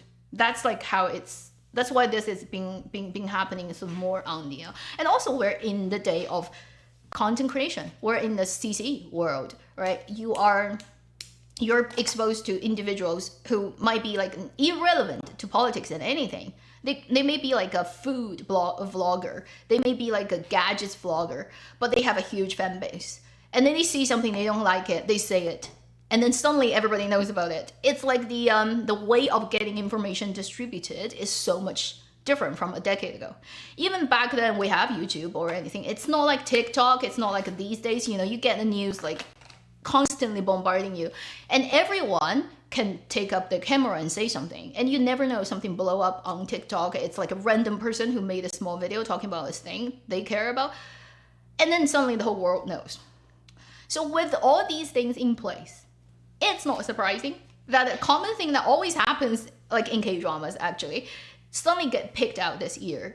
And then timing is also, you know, sometimes you have to say fate, because 12 years, a cycle, and then both of them collapses in a way. And it's like, 缘分. they 缘分, what can we say? It happens.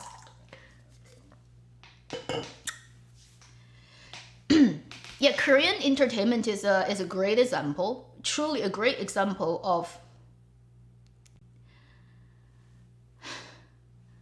colonialism in the cyberspace, like in that kind of entertainment world. When you open your gate like that,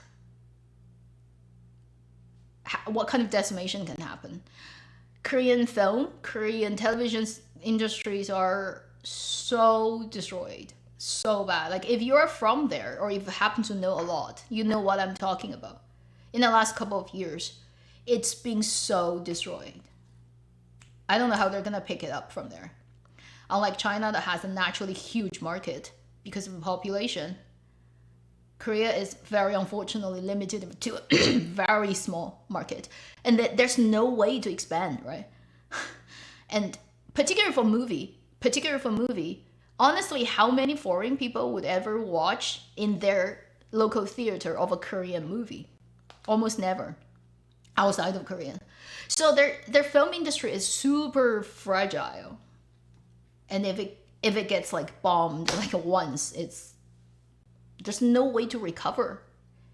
It's just so sad to see. Because Korean dramas back in the days, like the strength of Korean dramas, I'd say, are the very detailed observation of human nature, the life, the daily life, the family bond, the people who are like real, fallible but real person, and those very detailed, well-written human stories. Those were like the strength of Korean dramas.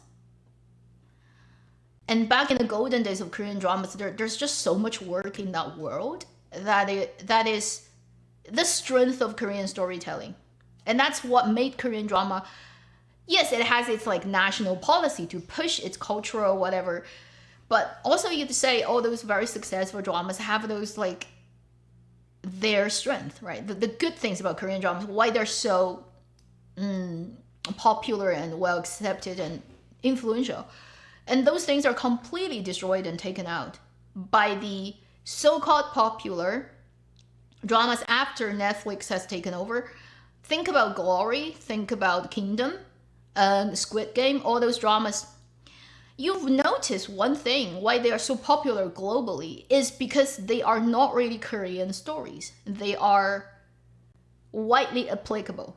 Like the Squid Game drama, it can happen anywhere. It doesn't matter what's your race, what's your particular cultural heritage. In that world, it's basically the battle royale kind of situation. As long as they're humans, it does not matter. So it's not really a Korean drama. It is made in Korean by Korean actors, but it's not a Korean story. And it got like global appeal because it appeals to the basic human nature. It doesn't mean it is Korean. It's just because it's one of those things it sells. Glory in other way is also, it's just putting Korea this land, but it's a revenge story that's very, again, common, and it's like high spectacular kind of energy, and the Kingdom zombie movie, right? You think about all those, they're just like popular because of they are popular globally and they get high entertainment value, but they're not really Korean stories. And it would be basically lying to yourself to think that the success of those projects means the success of Korean's own industry of storytelling. It's they've basically been used as tools for those companies that are acting as colonists. And then once they've sucked the blood dry, they can do whatever. So now they're lowering the pay to all the Korean actors now that they've taken full control and basically destroyed it. I don't know like how it's gonna be so hard for Korea to pick it back up because, like I said, it doesn't have a big enough internal market to absorb the impact. If it's done, it's done. And also, South Korea is a country that's like quickly depleting its population. One is you don't have enough young babies born. The second is a lot of people are immigrating out. The number is like increasing at a very high speed. So you're gonna get less and less manpower. It's just gonna be impossible to rebound from that. And it's sad to see the industry get so destroyed, because there have been like so many great script writers, storytellers, filmmakers, drama makers, actors, truly from South Korea. Like, I would say that. And it's sort of like production standard, whether it's before Netflix or after, it's like always have been very high. And probably like always have been higher than China, honestly speaking. Okay, there are so many unprofessional people working in the industry in China. It's laughable. Although I'm Chinese, I have to say that's like the truth. But it's like, now it's like, you can have the technology, you can have the hardware, you can have the knowing the professional things, but when your soil and the source of your spirit and soul, right, that's like taken and controlled and destroyed, you basically, your own identity is erased almost from this. How are you gonna, I mean, that's a worse problem than not having professional people. Yeah, it's just really sad to see that, but that's just my opinion. And I think it's a lesson, right, for everybody else to see. And I think China should just stick with like not letting Netflix and Disney coming in. No way. And I don't think it's gonna be, because Chinese people really, a lot of Chinese people are aware of it and not taking it. It's like, no.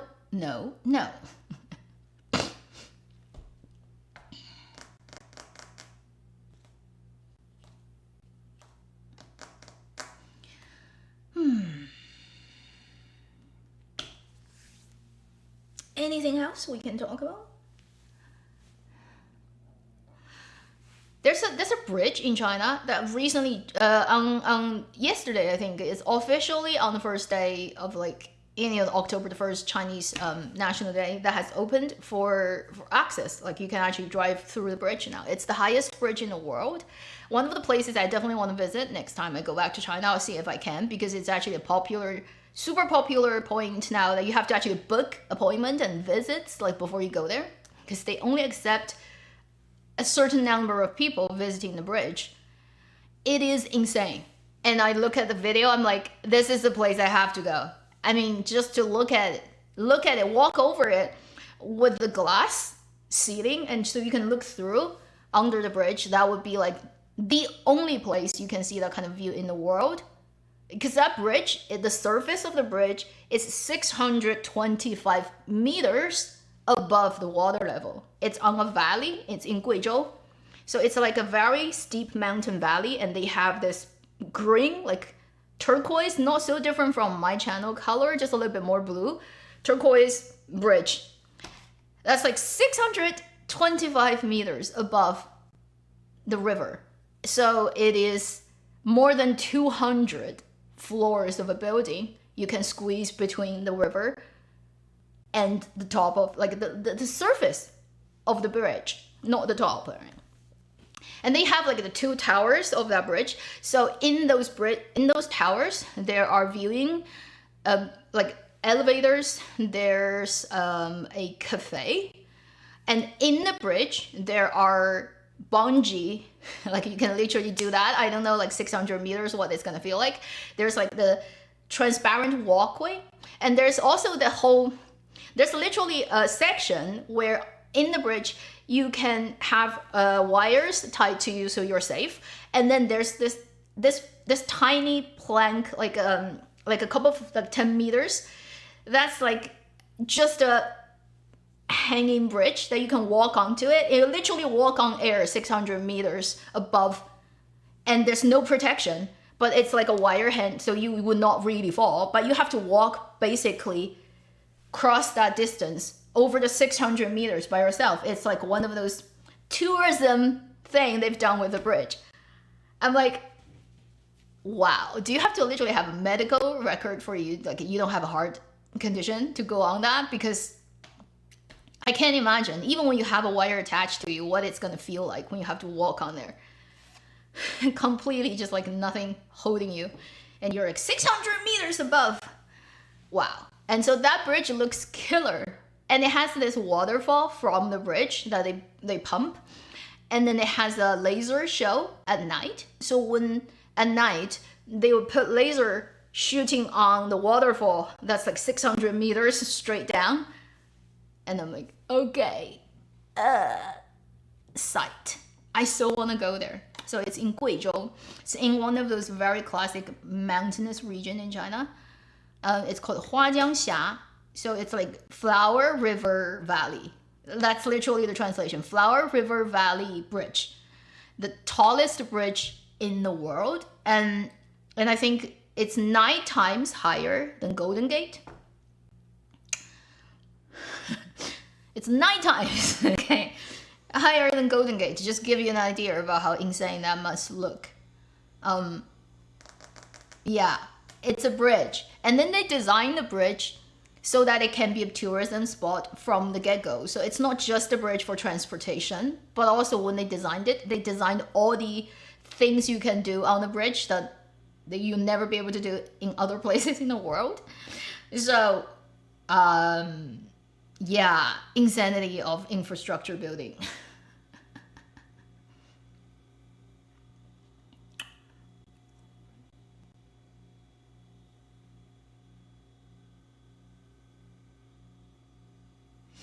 That's one place I really want to go. But I don't know, like, how difficult it would be by the time I can. It might be too popular to be visited. And it looks insane. It's like out of a novel. And the thing about that bridge is traveling between one side of the valley to the other. Previously, you have to drive 2 hours just to cross that valley. Now it's 2 minutes. So if you're transporting fresh perishable fruits and goods from that, it's like making a night and day difference. And I had no idea this thing existed. It literally only got promoted, I think, in the last couple of days, because it's like finally opening up for actually getting used. Yeah. I mean, I'm thinking it definitely will be visited by people from all over the world just to see it. Because, I mean, where are you going to see a 600-meter tall bridge? I've seen videos already, like people driving from to get to the bridge, like when they're approaching, because it's in Guizhou, it's always like undulating and it's very hidden views.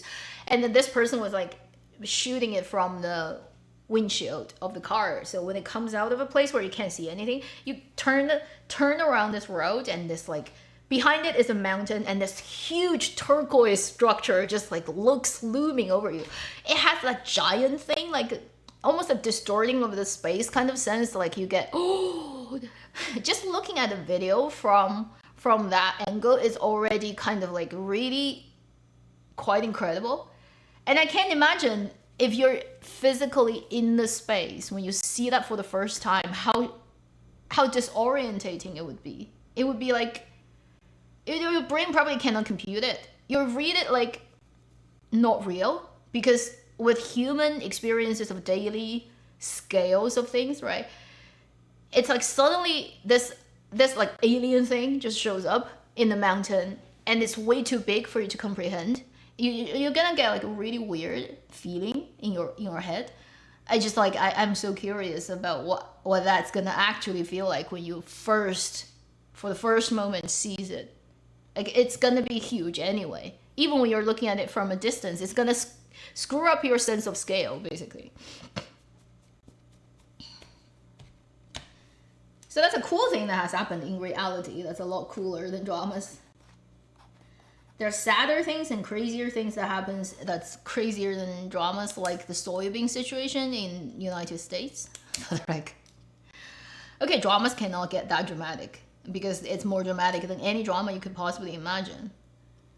And when you're looking at all those things, that's why I'm saying, like, reality is just so much more sexier and crazier than dramas. No drama can even compete close.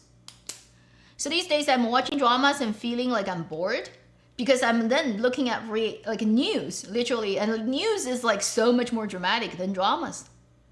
Every day you look at, I'm the neighbor in the south, right? From where I am, it's like so much drama. It's so much better than dramas. the recent thing that happened in the States with the 800 generals got according to the 烽火戏诸侯 American version of 2025 in the States, that looks like it can be real. But it's real. I mean, so when you have that and all those things happening, and then you have Chinese dramas, I'm like, why should I watch Chinese dramas? Chinese dramas is just pathetic. It's pathetic. It has nothing in there. It's like not even close to the amount of like shock you get from watching reality. Wow. And it pales. I feel bad for drama makers because actually in drama making, you have to satisfy people's expectation. You actually have to write things logically. You actually have to make sense. Whereas reality doesn't care. Reality has things happening that actually does not make sense at all. And if you write a plot like that in your drama, everybody is gonna say you're a shitty writer, like you write like crap, and it's so bad. It's such bad script writing. It's so unfair. It's unfair to storytellers because everybody's like, no, actually, if you look at reality, it's a lot more crazier. And we get blamed by writing bad scripts, but you're playing out reality in worse ways. I mean, like, how is that fair? This is like, the world is insane.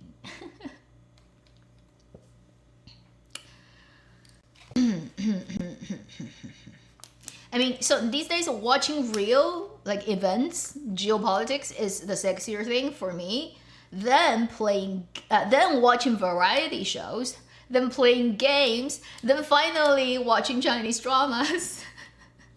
Unfortunately, it's like reality is bigger than like certain variety shows because it makes me happy. It's like it releases, like it's fun. It's just fun, nothing else. And then it's like games, because games I feel like at least I have control over something. And then it's dramas, because I have no control and I'm having no fun. What happens in the drama, I cannot control it, right? And then usually they're crappy, so there's no fun to get. So that's like the least entertaining thing that I have to look at because I have a Chinese drama review channel. Oh.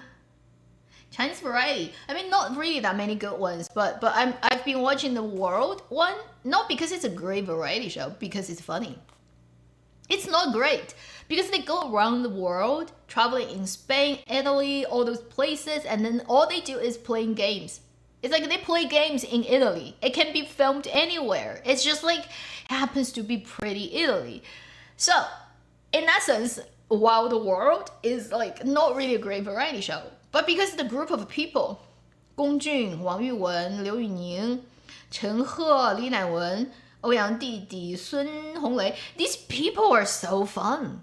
And they really are having a blast. And they have like ridiculous gameplay that just, it's silly, but it's funny. And it's like so funny, Chen Xinxu, to the point where I don't care. Like it actually wasted the opportunity of traveling to a foreign place and looking gorgeous on camera, but they do nothing apart from playing games. Yet I don't care. I'm like, I'm having fun. And after watching this show, I just have to say, Chen Xinxu, Gong Jun and Liu Yuning and Wang Yuwen, they're just like so adorable.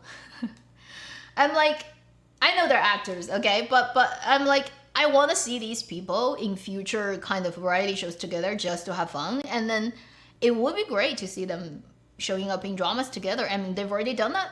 So probably they got along really well. And it's just fun. It's just like giving you fun. That's all. Like I've had so much fun.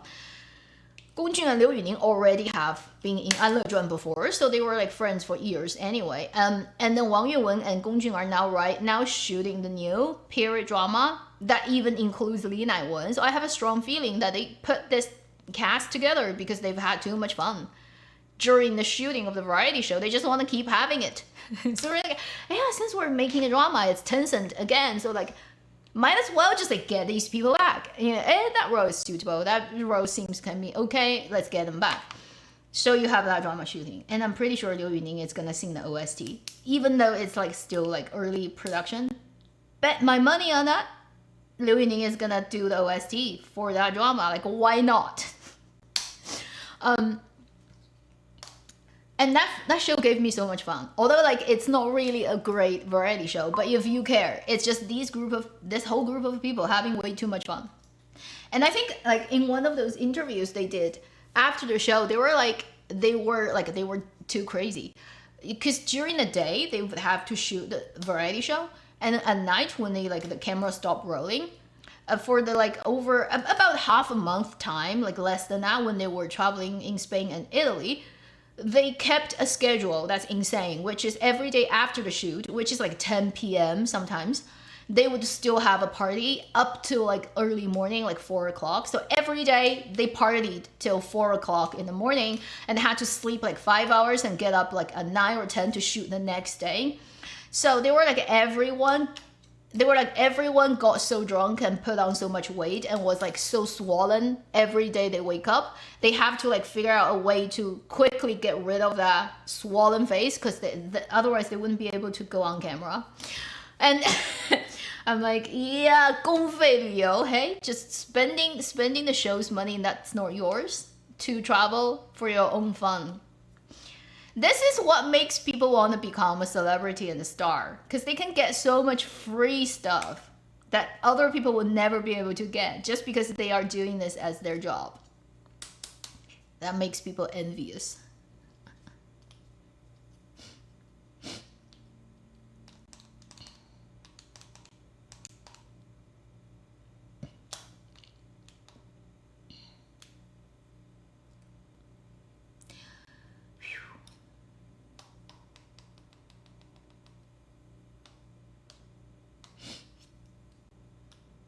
Wang Yibo and Wang Hedi. Well, just recently there's nothing going on, probably. That's all. You don't have like people working constantly all the time, right? And now, like I said, the industry is not doing well. There aren't that many going on projects. Whether in movie or drama, there really aren't that many offers. So either they can't get suitable things that they want to do, or it's too competitive that even them cannot always get it like what they want. Or it's just right now the market is so cautious that they barely want to invest in anything. So if it's not big enough investment, big enough a project, certain sort of high popularity actors would not want to do it because they are worried about it's going to impact their value. If they sign up to something that's less valuable now, that means they open the possibility of keep devaluing themselves. So they'd rather not do it. It's not like they are in a hurry to get money, so they probably just want to sit it out. Like that could be also a reason. I mean, industry is not good. Nirvana in Fire 3 is no news. I mean, if Yu Linglin does well, maybe they will have more confidence of actually putting money in and doing it. We shall wait and see. Zhong Yangguang has bad financial problems, I think, right now. And also, it's been so long. Now they do a new one. It has to be quite different. And also, you have to say, honestly, from 2018, is it 17? Is it 17 or 18? 17? 17. When Nirvana Fire 2 came out, to now it's like 8 years already. You have to say the industry actually has greatly shifted from then. Think about what comes out in 2018 was Guardian. Anybody remembers? 2019 was The Untamed. So before that was Nirvana in Fire 2, and then before that was 3, which was 2015. Although it's only been a decade from the first drama of NIF, it has changed so much. The industry has changed so much when you think about what's popular now, what gets made now, what is the money situation, and what are the typical kind of stuff that gets made, how they are presented. I think it has actually changed quite a lot. So for this third one, when they want to do it, it has to basically rethink its market positioning. What kind of story can they have? What style they go for? What kind of actors they pick? What kind of... It would be, I think, in a way quite different from 1 and 2. If this third was made immediately after the second, it may be similar. But unfortunately, we've had so many years in between and so much market shift and turmoil that has happened. I don't think NF3, when it gets made, it will be similar to the first two. It kind of has to adapt and shift and change.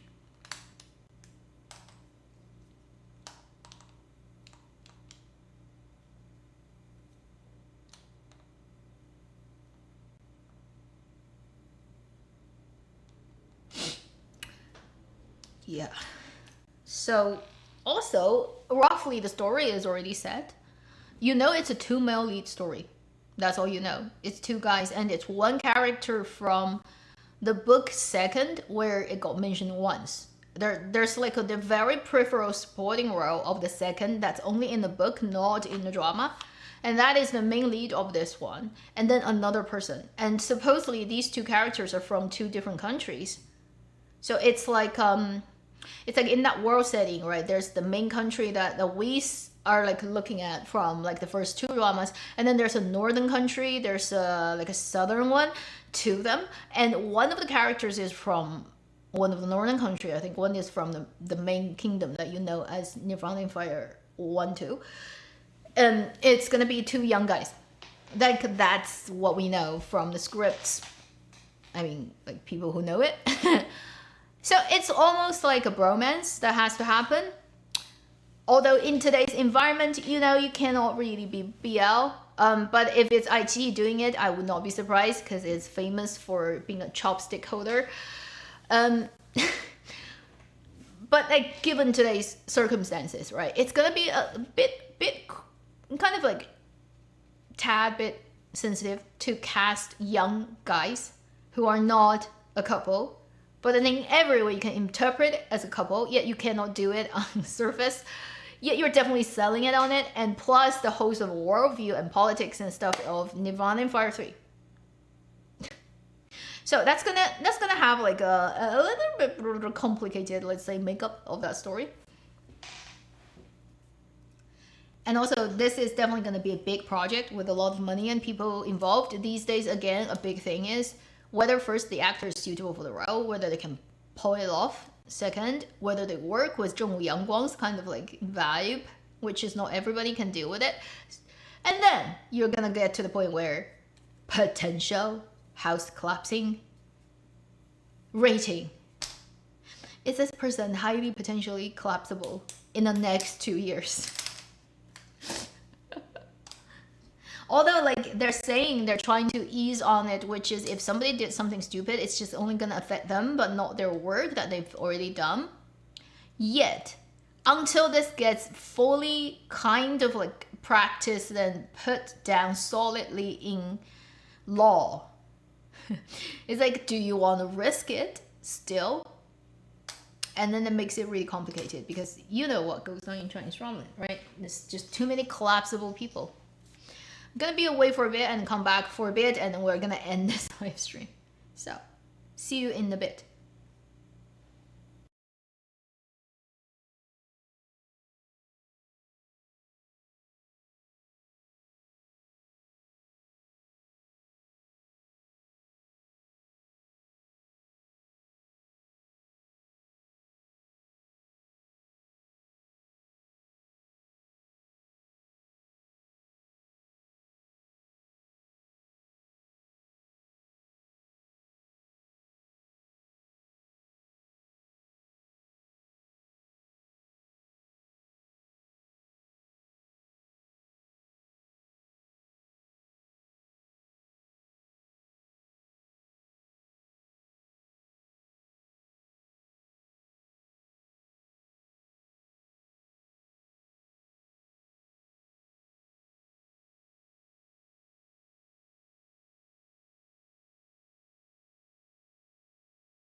Okay, I'm back. I'm trying to do it till probably 12 or a little bit after that, and then we're gonna be done. And thank you so far for people who have shown up for this live stream.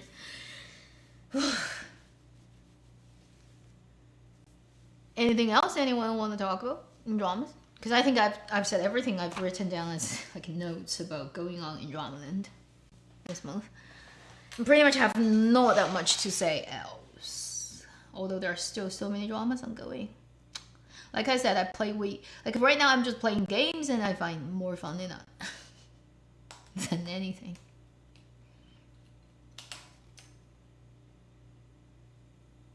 Ah, Wang Yibo is ending, really? Let's guess if he's gonna still sign up with Yuehua. I'm thinking probably not.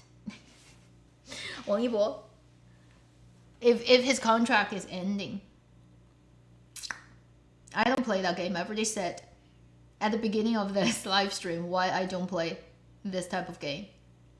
I find it's a bit sickening. Wang Yibo, if Wang Yibo is signing, like is up like his contract next year, let's guess whether he's gonna keep the contract or just like leave. I have a feeling like he's not gonna stay. I mean, that company is pretty fun. And he's the only cash cow. He's like the only person that literally is creating profit for them. The whole company is basically Wang Yibo. If Wang Yibo leaves, the company will be irrelevant. That's like how tied up he is. So, I don't know. It's gonna be really tricky for him to breaking it.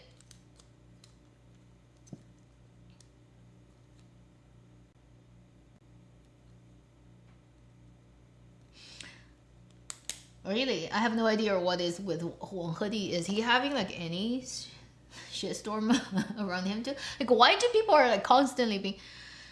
I mean, this year is insane, right? You have like Zhao Lusi, Yu Shuxing, like it's all just like what?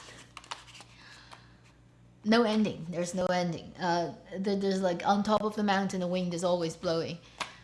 I don't know what's going on with Wang Hedi. I didn't pay attention. That's like how much I don't care about Dramaland as a drama reviewer these days. So if anybody can enlighten me, I have no idea what's going on.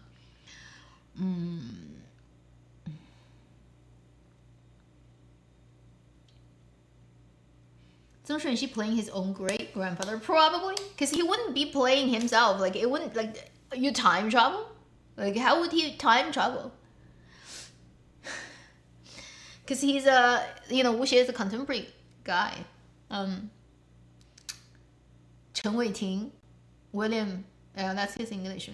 Chen Weiting is just so odd that he doesn't age at all. Like, I mean, usually you still age a little bit over a decade, you know, like he just literally doesn't age at all.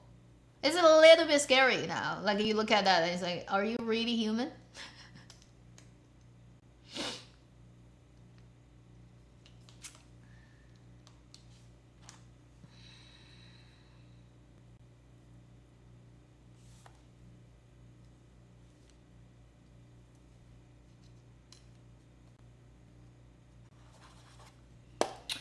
Yeah, Dramaland I pretty much have nothing to say about. I'm just like trying to, today I was speaking very fast so that we're running the time to 12. Oh, that thing. Is that a huge thing? Because I thought it was like an episode like for 10 minutes and nobody cared about it anymore. Is it that important? It's ridiculous. I mean, the fact that somebody did it and released it and it was like it actually existed and then like overall the whole thing is kind of like really ridiculous. Will there be any problem airing Xu Kai drama? I don't know. I don't think he's like banned or canceling anything, right? Unless any of those gambling thing actually eventually got through to police and got investigated and got proven that there was really illegal. I think the only illegal action that may threaten it is it's real that he's organized illegal gambling and it's exceeding amount of money that you can prove, then it's gonna be for sure trouble. But the thing is, how much evidence do you have for that, right? And how much can you actually prove? And do people actually are investigating that? I have no idea. But I think for Xu Kai, it's not gonna be the romance, the personal relationship, the girlfriend, like that doesn't really kind of like can be used as a reason to cancel anyone. But if there's like legally, right, actually something to do with the gambling part that actually gets proven, then he would be in trouble. But I don't know if that's going on. I don't know if that's being reinvestigated for real now. I have no idea. Don't follow these things. Kind of like it just happened and I forgot about it at all. You see how quickly these kind of gossip can come out and then just blow over? At the end of the year, how many can you still remember? Unless it's super bad, usually people just forget about it. Anything else? Can't think of something. Let me see if anything hot is breaking out right now on the internet.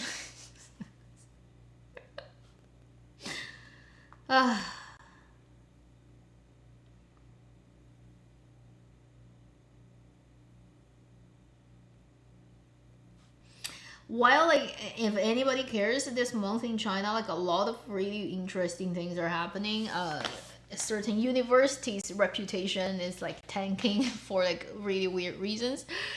And then like there are a couple of things in China that are irrelevant to the world, but it's like the world is crazy as well. It's not at the level of what you see in the States, but nonetheless, a lot of things are getting really, really crazy and fun and out of hand. And more dramatic than dramas can never be. I haven't had much fun like since A Dream Within a Dream. Mobius is the one that gave me a little bit of fun after that, but in Dramaland pretty much since June, right, that's like June to July was Dream Within a Dream. Then September, Mobius. Like these are entertainment value, I think, drama to me. And then before that, this year was Filter.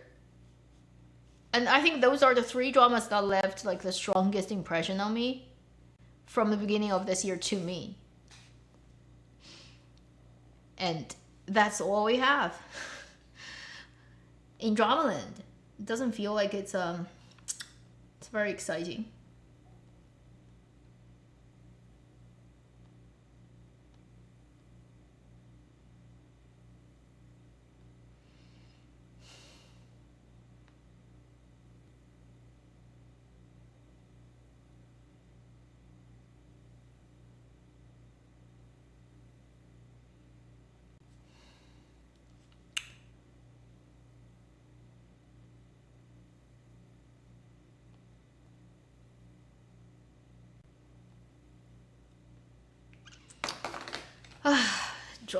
Dramas, and Mao Xiaotong, Zhang Bingbing.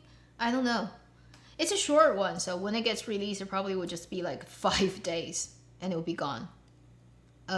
It's a realism drama.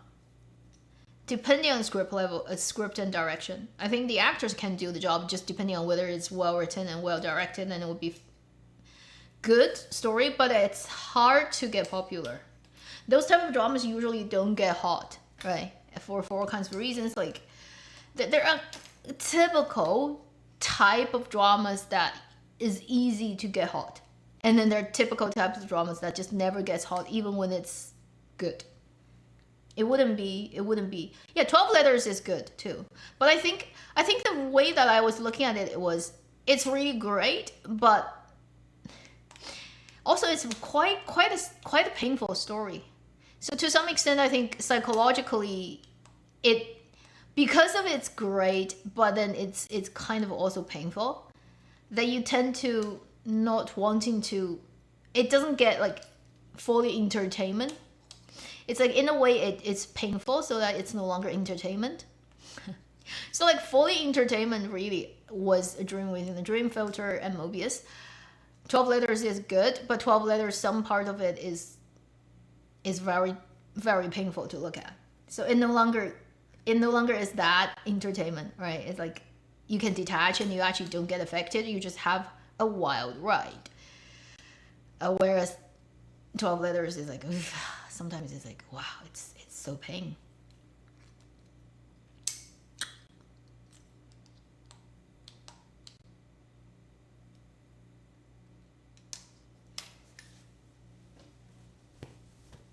Such a good love.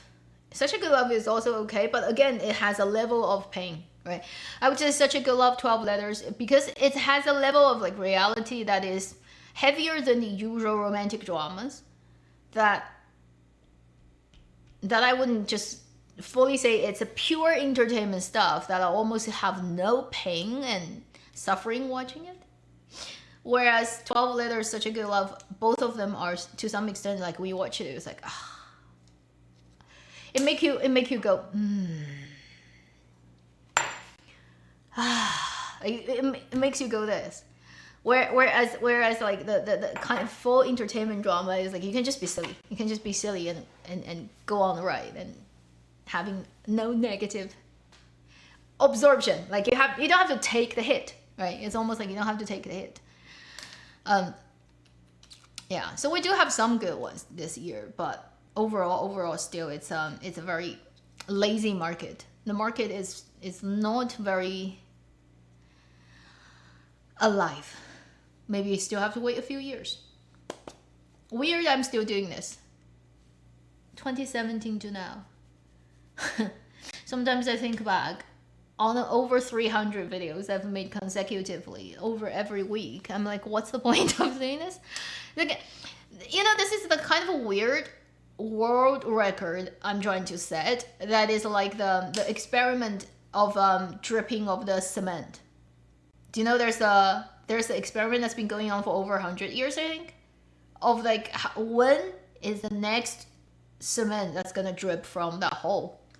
And it's 24 hours live broadcasted with live streaming, and it happens every like 10 years or something, one drip. And there are people like just wanting to wait and becoming the lucky person to see that happening live on camera on the right day, where you cannot predict when it's gonna happen. There's that experiment of the cement dripping that's been going on for years in the world, if anybody cares. And I'm feeling like my weekly video is like that, which is actually, it's pointless. But somehow I'm just keep doing it. I've been looking at the number going up. I'm like, when is the time when that number is gonna stop?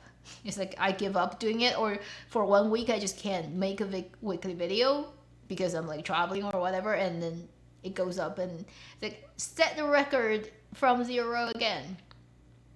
I don't know when that's gonna happen. It's weird. I have a channel, so I do it, but I don't really know why I do it.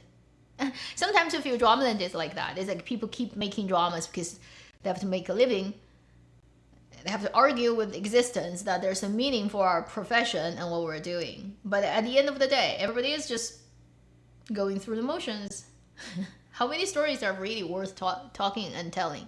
Not many. Most of them are just there to fill up, to make it look like a busy scene where actually nothing meaningful is going on at all. Maybe that's basically the ultimate meaning of life. It has no meaning. Oh my god, what am I doing? Okay, to close up this and not to make it so like down. Oh yeah, somebody, thank you for your Wikipedia of that cement dropping thing. So now everybody who cares about that can go and search for it. It's pretty interesting. So to close today's live stream, because I really wasn't planning to close this on anything, and yesterday for no good reason, I don't know why, I suddenly thought of Keanu Reeves. And I suddenly remembered there's a story that's really weird about Keanu Reeves that is insignificant at all, but it's weird to me, so I'm gonna share it with my audiences. You're gonna be the first people who hear this weird story of Keanu Reeves and me and the Brazilian girl. Weird. So first, what are the chances of two people from completely different countries ended up in the third country, working together next door? It's like a desk by desk in the same company, realizing both of us have literally personally like got in contact with Keanu Reeves at different times in our life. So, weird. But I'm gonna share this irrelevant story with you. So it was about 2016 when I was working at this company. 2016, 17, around that time. I can't remember which day, but it's like either late 2016 or early 2017. Anyway, I was working at Winnipeg, this branding company, with a friend of mine. I call her a friend of mine because she's also an immigrant. And then she is from Brazil and she studies graphic design. And we're like sitting next to each other. This one day in the morning, she walked up to me when she got to the company and she was super excited. I was like, what happened? She's like, I just said hello to Keanu Reeves. I'm like, So later that day I found out Keanu Reeves was shooting a movie in Winnipeg. And then he's staying in a hotel that's in downtown. Winnipeg, that's the most famous hotel. If you ever come here, you'll know it's like right next to, like across the street from the train station. It's like a green roof old building. It's like the most famous Winnipeg hotel, old building. Anyway, he's staying there. And then the hotel's backside is on the street that my friend and colleague every day would walk, because she's in the next building that's a huge apartment building, which is also very famous in Winnipeg. Anyway, she rented a place in that building. And then she would walk out of the building, walk up the hill, and then go to downtown and work. So that day she was like, I was walking to work this morning and I saw this guy walking towards me. And it's kind of like normal to just, hi, morning, you know, like two random people on the street in Winnipeg. So she was like walking up to this guy and this guy said hello to her, like morning. And she said morning. So they morninged each other and then they just walked past each other. And then she's like 2 steps later, I stopped and realized, holy shit, that's Keanu Reeves. So she turned around and double checked. It really was Keanu Reeves. But then Keanu Reeves was already gone, right? Like walking by. And she's like, huh? That just happened? So she got to the place and then she said to me, I can't believe it. I'm like, true? It's him? I was like, yeah, it's him. So we looked on the internet. I'm like, oh, okay. He's actually shooting a movie in Winnipeg, so it's real. Anyway, that's it. She walked like by Keanu Reeves and said good morning. And then the weirdest thing was like, I was like, I have to sit you down and talk to you about something weird. That's like even longer ago, about 10 years ago. So that was 2007. Yeah, I'm old. It was 2007 in Beijing. I also bumped into Keanu Reeves in also a completely weird way. So what happened was, I was working on the drama that you would know as 红楼梦 later, that aired in 2010. But it was pre-production very early on. There was only like, 10 people on the crew, and I was one of the early researchers. So the company that Li Shaohong owns at the time is called Rosat, which you know that produced many dramas. Anyway, it's in this office building on the 26th floor in Beijing, next to Sanyuanqiao, which is the 3rd ring road. Like you would know, like the building is still there. You can go and look at it. Anyway, I was in the 26th floor of that office, like of that building, and I was like on computer working on research for the drama. Suddenly, I heard a very deep and English-speaking male voice that's like vibrating through the whole company. So the company has multiple rooms. And I'm in one of the rooms. It's from another room, and it's like this deep English voice. I'm like, huh? This company doesn't have foreigners? Okay, who is here? So I got up, and I saw like in the conference room, a group of people were sitting there talking, and it was Keanu Reeves. And I'm like, huh? Why is he here? Like, it totally doesn't make sense. So he was there for an hour, and I heard him talking for like quite a long time, and he was just talking business with people. At the end of this, because he's a big star, all the people who work at the company, right, try to get a shot with him, like in the photo, which he did. But I was busy with my thing, so I didn't know they were taking a photo. Otherwise, I would be going there to just take a photo with him, but I didn't know. And he took a photo and walked away, and I don't see him direct, like line of sight. So I didn't like literally walk up to him, but basically I was like in the same company and looking at him for a bit. And I was like, why is he here? So later I asked a friend of mine in the company, I was like, why did he show up? Like, what has he to do with Chinese drama making company? And they were like, it's nothing to do with that. So basically he happened to be in Beijing at the time, talking about the production collaboration he wants to do with, I think, Yuan Heping, which is a very famous like Kung Fu director. Anyway, they happened to both be in Beijing, and they were talking about a project, and they needed a conference room that can project stuff and stuff. But then he couldn't find a place. Maybe the hotel doesn't have it or whatever. Like, it's like emergency. They need to sit down and have a meeting, and they don't have a place. A friend of friends, like by all contacts, told him, okay, so there's a company like we know this person, and there's like a drama company, they have a conference room that's nearby, we can go up there because I'm the friend of this. So they literally got up this building, got into this company, borrowed the conference room for an hour to have a meeting that's completely unrelated to this drama company's project, and he just showed up there for an hour. So all the fangirls of him in this company, who also do Chinese dramas, and you know, it's like agent of Yang Mi back then, and the agent of Chen Kun, Yang Mi, like these people back then in that company, right? That never had any foreign movies done, had nothing to do with Keanu Reeves. They all like fangirled him so much, they all rushed to him and take a photo. And like he just showed up on the doorstep of a company I was working at, where I'm like, this is not real. Like, why this is happening? And also, it's like a good morning hi thing, right? It happens for like one moment, and it just like ends, and there's no after story, nothing. I have no idea what project they were talking about, whether it got made or not. Maybe it never got made, and there's no end to that. It's just one accidental encounter. And I think the weirdest thing is I had that in 2007. My colleague had it in 2016, 17, something like that, 10 years later. And we both randomly basically ran into Keanu Reeves, completely unexpected. And then we happened to end up in the same company and then sitting next to each other. And we were from 2 different countries. And I said, 6 degree? I mean, like, how weird is the world? And somehow, like, we know this, because if she never brought it up, it was like I said Keanu Reeves good morning to him, and I never brought it up to her, we will both never know. About this randomly happening thing that just like, it has no meaning. Actually, this is a meaningless encounter, a meaningless thing in the grand scheme of things, but it also gives you this weird feeling of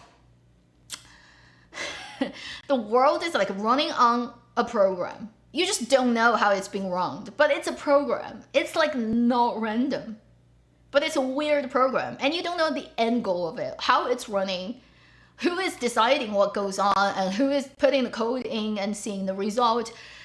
You have no idea how this is all working, but you know, like, it cannot possibly be random.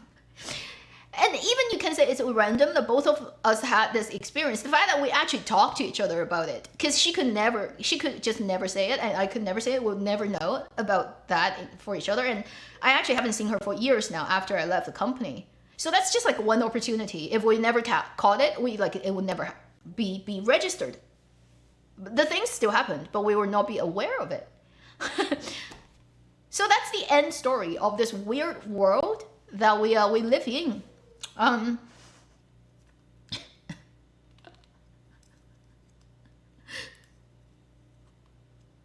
really? Something happened to you meeting Nicholas Spark? Wow. Yeah, see, like these random things just show up. No, I don't think it actually means anything. And also, like, I have no idea why I just suddenly remembered it yesterday. Because it's like, again, years and years ago, and it really has no consequence at all. It's just a random story you tell at a party, which means nothing. But people are like, oh, funny, that happened. And I don't even know why I suddenly thought of it yesterday afternoon. Suddenly I thought of this. I'm like, oh my god, why did I even think of it? Again, I have no idea. Matrix. Yeah, maybe it's because he's the representation of Matrix. In the subconsciousness, in the collective subconsciousness of human being, Keanu Reeves is the representation of the existence of Matrix. And somehow the world wants me to think about Matrix. I mean, I have no problem with the concept that we're all living in this matrix. This is by no means random.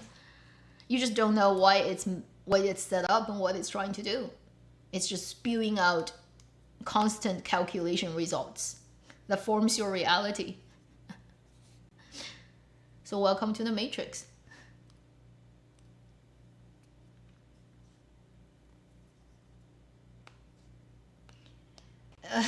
That's weird. Probably don't try to meet me going on grocery shopping. That's weird. And I wouldn't be made up. I would be like looking like shit usually when I go to supermarkets. Talking about supermarkets, one final thing, and we'll end this live stream. I find it's really funny. I think, I don't know if it's words influence reality or reality influence words. But here is another Matrix C thing. Recently, I found out China as a country that has less than now a quarter. It's like less than 20% of the world's population. Actually consumes 50% of fresh vegetables of the entire world's production. Which means Chinese people have way too much vegetable to eat, and they eat way too much vegetables than all the other nations. And it made me realize something, which is in Chinese language, contemporary language, going grocery shopping is called 买菜, which means buying vegetable. Literal character is 买菜. Obviously, it means going grocery shopping, and you're not just buying vegetables. You're going to buy meat and all the other things that you need to use. But in English, it's going grocery shopping. Shopping for grocery. You may say go buy food, but you'll never say go buy vegetable. Yet in Chinese language, it, at least like, I don't know, like ancient time how people call it, but like now the contemporary person always have just say go to the market and 买菜. Right? 买菜 is just buying vegetable, which means buying grocery. So vegetable is representing all groceries. It's basically one thing that represents the whole. We don't say 买肉, we don't say 买食品, we don't say any of that, we just say 买菜, buying vegetable. So in a way, vegetable becomes substitute for food. Whether it's in the subconsciousness of Chinese people that vegetables is the thing you should be eating, or the most common thing you should be eating, therefore it represents buying food, or is it because we just have so much vegetable so that we just say, okay, then buying food is buying vegetable. Who is the cause and who is the effect? I have no idea. But I just realized that by hearing the number, it's like Chinese people eat 50% of the world's vegetable production. And I'm like, okay. Isn't that interesting? I have no idea. Like how that, but that's it, like vegetable. And then last year when I got back, like last year, I got back to China. I think I posted like on, whether it's like YouTube or something, I posted one thing which is like a huge basin of like pea shoots that my mother bought. That's just for one meal, but it's like a 脸盆. It's like a huge basin of pea shoots, which would cost you a fortune. It would cost you like $50 probably in Canada just to buy that whole basin of pea shoots. And then in China, it's like dirt cheap. It's like, you know, super cheap on ridiculous level, but it's like dirt cheap. For that whole basin of pea shoots, we're just gonna finish in one meal. And I'm like, actually, Chinese people probably never realized how much of a luxury it is to have that much vegetable available at that price for all Chinese people, pretty much, unless you're traveling on the sea.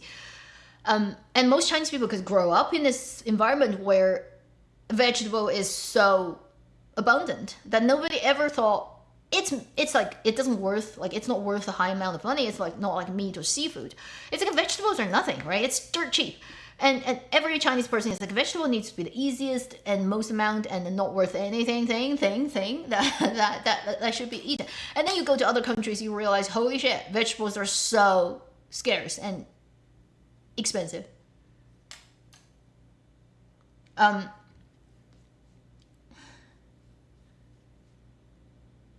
it's like shocking. Just like a random thing I came up, like I come across yesterday. I was like thinking about vegetable, and then the fact that the thing that Chinese people take for granted is like so much difficult, more harder to get like in other places, and you never realize that until you actually, you know, get to different countries. Fruit is the same thing, which is also ridiculous. I think there are Chinese farmer, like they like chop up watermelons to feed pigs, and then people say it's a show, it's fake. It's not fake, it's real, because in the high season of watermelon in China, it can be so dirt cheap. It's like every every 500 gram is like a cup of jiao, which is it's like a 50 cent or something. So a huge watermelon is like 5块钱, 10块钱, and it's done. It's like 10 kilos, sometimes 5 kilos, huge. Because China produces so much, and if you don't sell them, they're gonna all just rot in the field. So you have to like cheaply sell it and then use it as animal feed. And then certain places have watermelon priced so expensively. Yeah, weird. It's just random weird thing. Sour cabbage. It's pickled cabbage. Yeah, I do that too at home. And to close on that, there's this lady in China who's very famous. Her name is Wu Mingzhu, I think.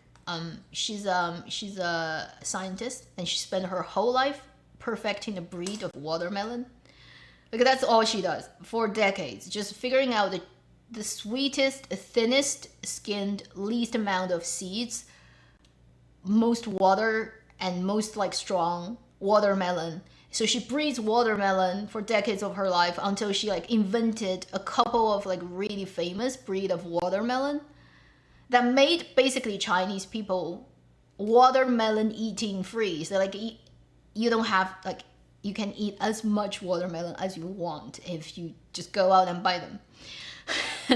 And I don't know, it's random. Like this person just spent her whole life figuring out watermelons. So it cannot be like, it wouldn't be as cheap and accessible in other countries because they don't have this like this chain of like first researching and then producing and then huge amount of farming, and then ended up having as cheap as watermelon. And I happen to be a person who unfortunately does not like watermelon. So it's one of my weird thing that most people don't get. Because I think most people like watermelon for some reason. At least most of the people I've come across, they all like watermelon. They all like it. Like I haven't met a person who is like, yeah, I hate it. But I'm the only person who's like, I don't really like watermelon. and I feel it's just sweet. It's like sweet water. You bite into it, it's sweet water with a little bit grassy kind of like, you can like the scent that comes from the skin. Okay, so why is it special? Like I don't get it. I don't find it's really delicious, but it's just me. I have a weird brain wiring. But most of the other people I've met, they all like watermelon. So the fact that I was born in a country where you have free supply of endless watermelon at dirt cheap price is like nothing I can enjoy. I cannot take advantage of it, unfortunately. What a waste.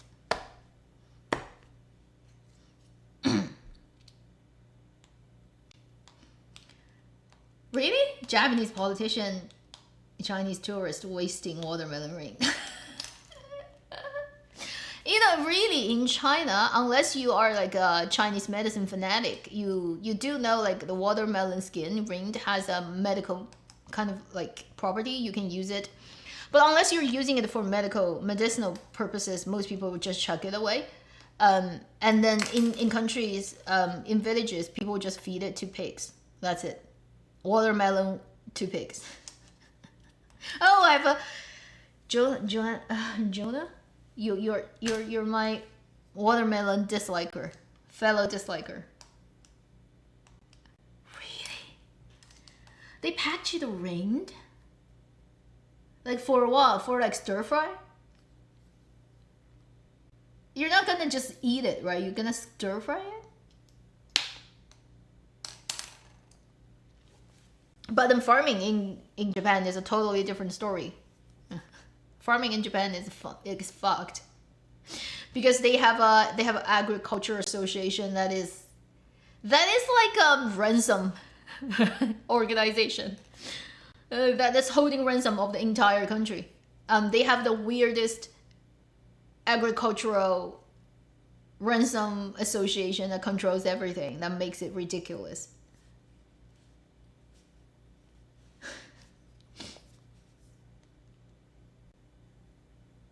Oh, yeah, that could happen. Dumpling fillings, I can see it. I think there are people using it because it's similar to donggua. You know, it's similar to the winter melon. It has that kind of like the grassy green scent.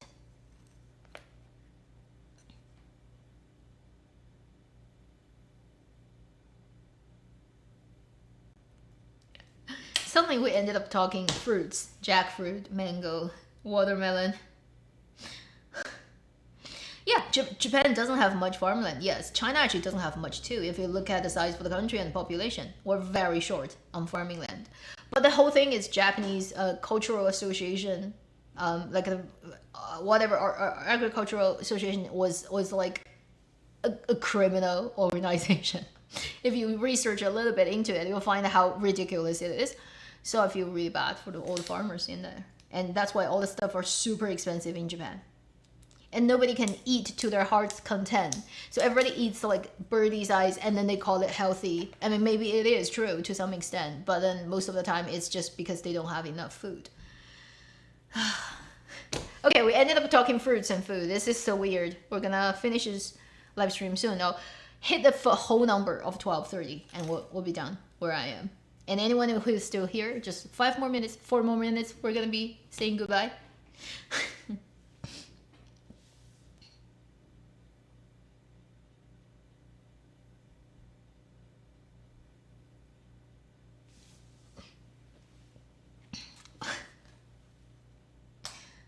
That's some very inventive thing to make that cake with it. I do feel like the hard part of the skin really does pretty much taste like it feels like winter melon. Donggua. Right. And winter melon actually gets used to become sweet desserts filling in China. A lot of those feng li su, anybody who eats it, it's like a very famous Taiwan like kind of like cake that has the filling that's made from pineapple. It's a dried and sweetened pineapple that almost gel-ized and turned into a jam and very hard. And you cake it in like a mooncake, but less. It's like baked, but less baked. Anyway, that dessert, most of the commercial version you find at a cheap price, they don't use pineapple in the filling anymore because it's expensive. They use winter melon. They use donggua to make the filling. So a lot of feng li su you eat is actually winter melon filling instead of pineapple. Random. Why am I saying that on a drama channel? I have no idea. And I have watermelon, yeah. Like random stuff, including watermelon.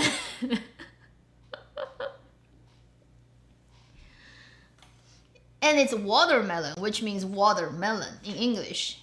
But in China, it's western melon. It's literally called 西瓜, which is west melon. I think it's because it's imported from the west in ancient China. Yes. I think it's around Song Dynasty. So before about 10th century, there was no watermelon in China. I think it's after 10th century. It's like Nansong even. So it's like 12th, almost. That's when it got imported in China, watermelon from the west. So random. 2 more minutes. Anything else random that I can think of? I'm just looking at a messy kitchen in front of me and trying to think if anything else can be randomly mentioned.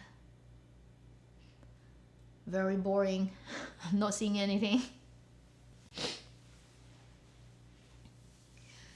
Time Raiders, 武学家笔记. I know it's on, but I haven't watched it. I'm so not into this IP now. And previously I never was. I think I watched Ultimate Note is just because the drama itself is pretty interesting. In terms of the IP, I was never a fan, so I never really cared for that IP. And then later dramas that came out that's with this IP, but the drama didn't work on me, then I just barely watched any of that. But I do know this one is coming out. A good friend of mine is a diehard fan of the original books, so she mentioned it to me. It's like, there is one going on. I'm like, okay. Okay, I know. Unrelated because one time you did handful. Yeah, I did. It's still kind of related though. You cannot say it's not related. This time stream didn't go paranormal. I think it still went a little bit. When you think about Matrix, It's a form of paranormal because you can't explain it, right? And I somehow matrixed Keanu Reeves. Somehow, I don't know why I remembered him yesterday. I didn't see anything with him in it. I wasn't watching a movie or something. Huh. So weird. Although I do have to say he's probably one of the few really decent human beings in Hollywood. Do you agree with me on that? There aren't that many decent human beings in Hollywood left. He's one of them. Rare one of them. Western shows. Not recently. Recently I haven't.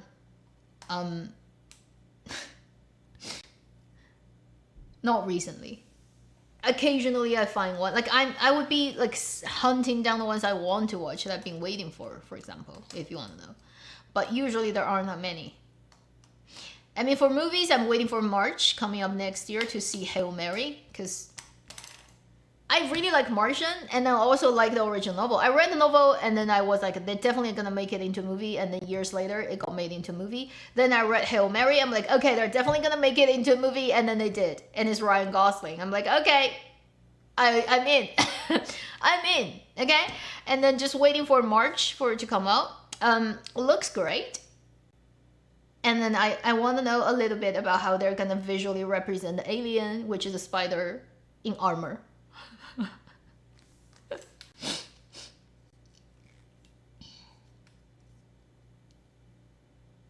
But I haven't been thinking about 12 Letters at all.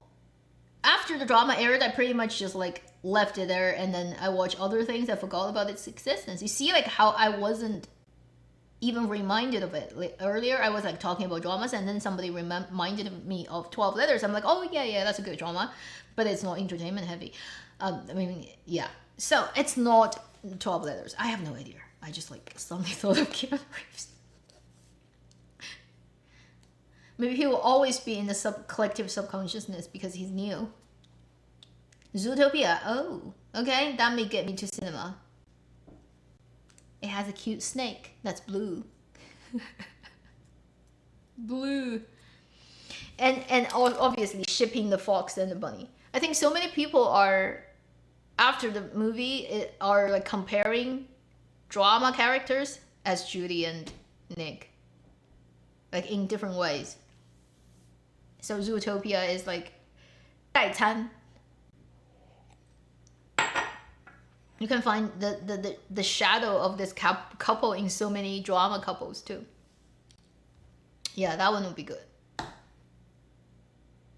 Bunny!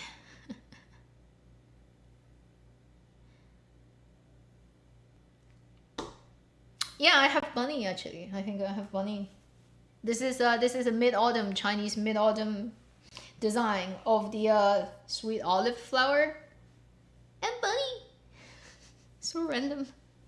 I'm wearing bunnies today. Because of you, I would.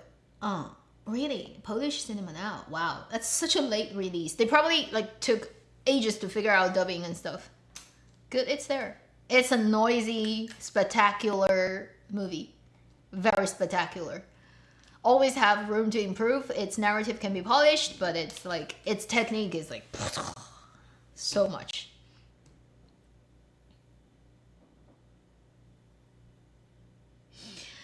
Okay, I should end this. Thank you for showing up at this live stream, people. And I'll try to time code it, although I have no idea how it's gonna go. And then, yeah, have fun with Dramaland. I don't know how much of an escapism it can provide these days as Chinese Dramaland. But if you can find something there, you know, then it has served its purpose. Have a great rest of your day, whether it's like early morning or like where I am, midday. And then I'll see you on Saturday's live stream, Saturday's weekly video, and then we shall see what new stuff Dramaland can bring in October. Please take care.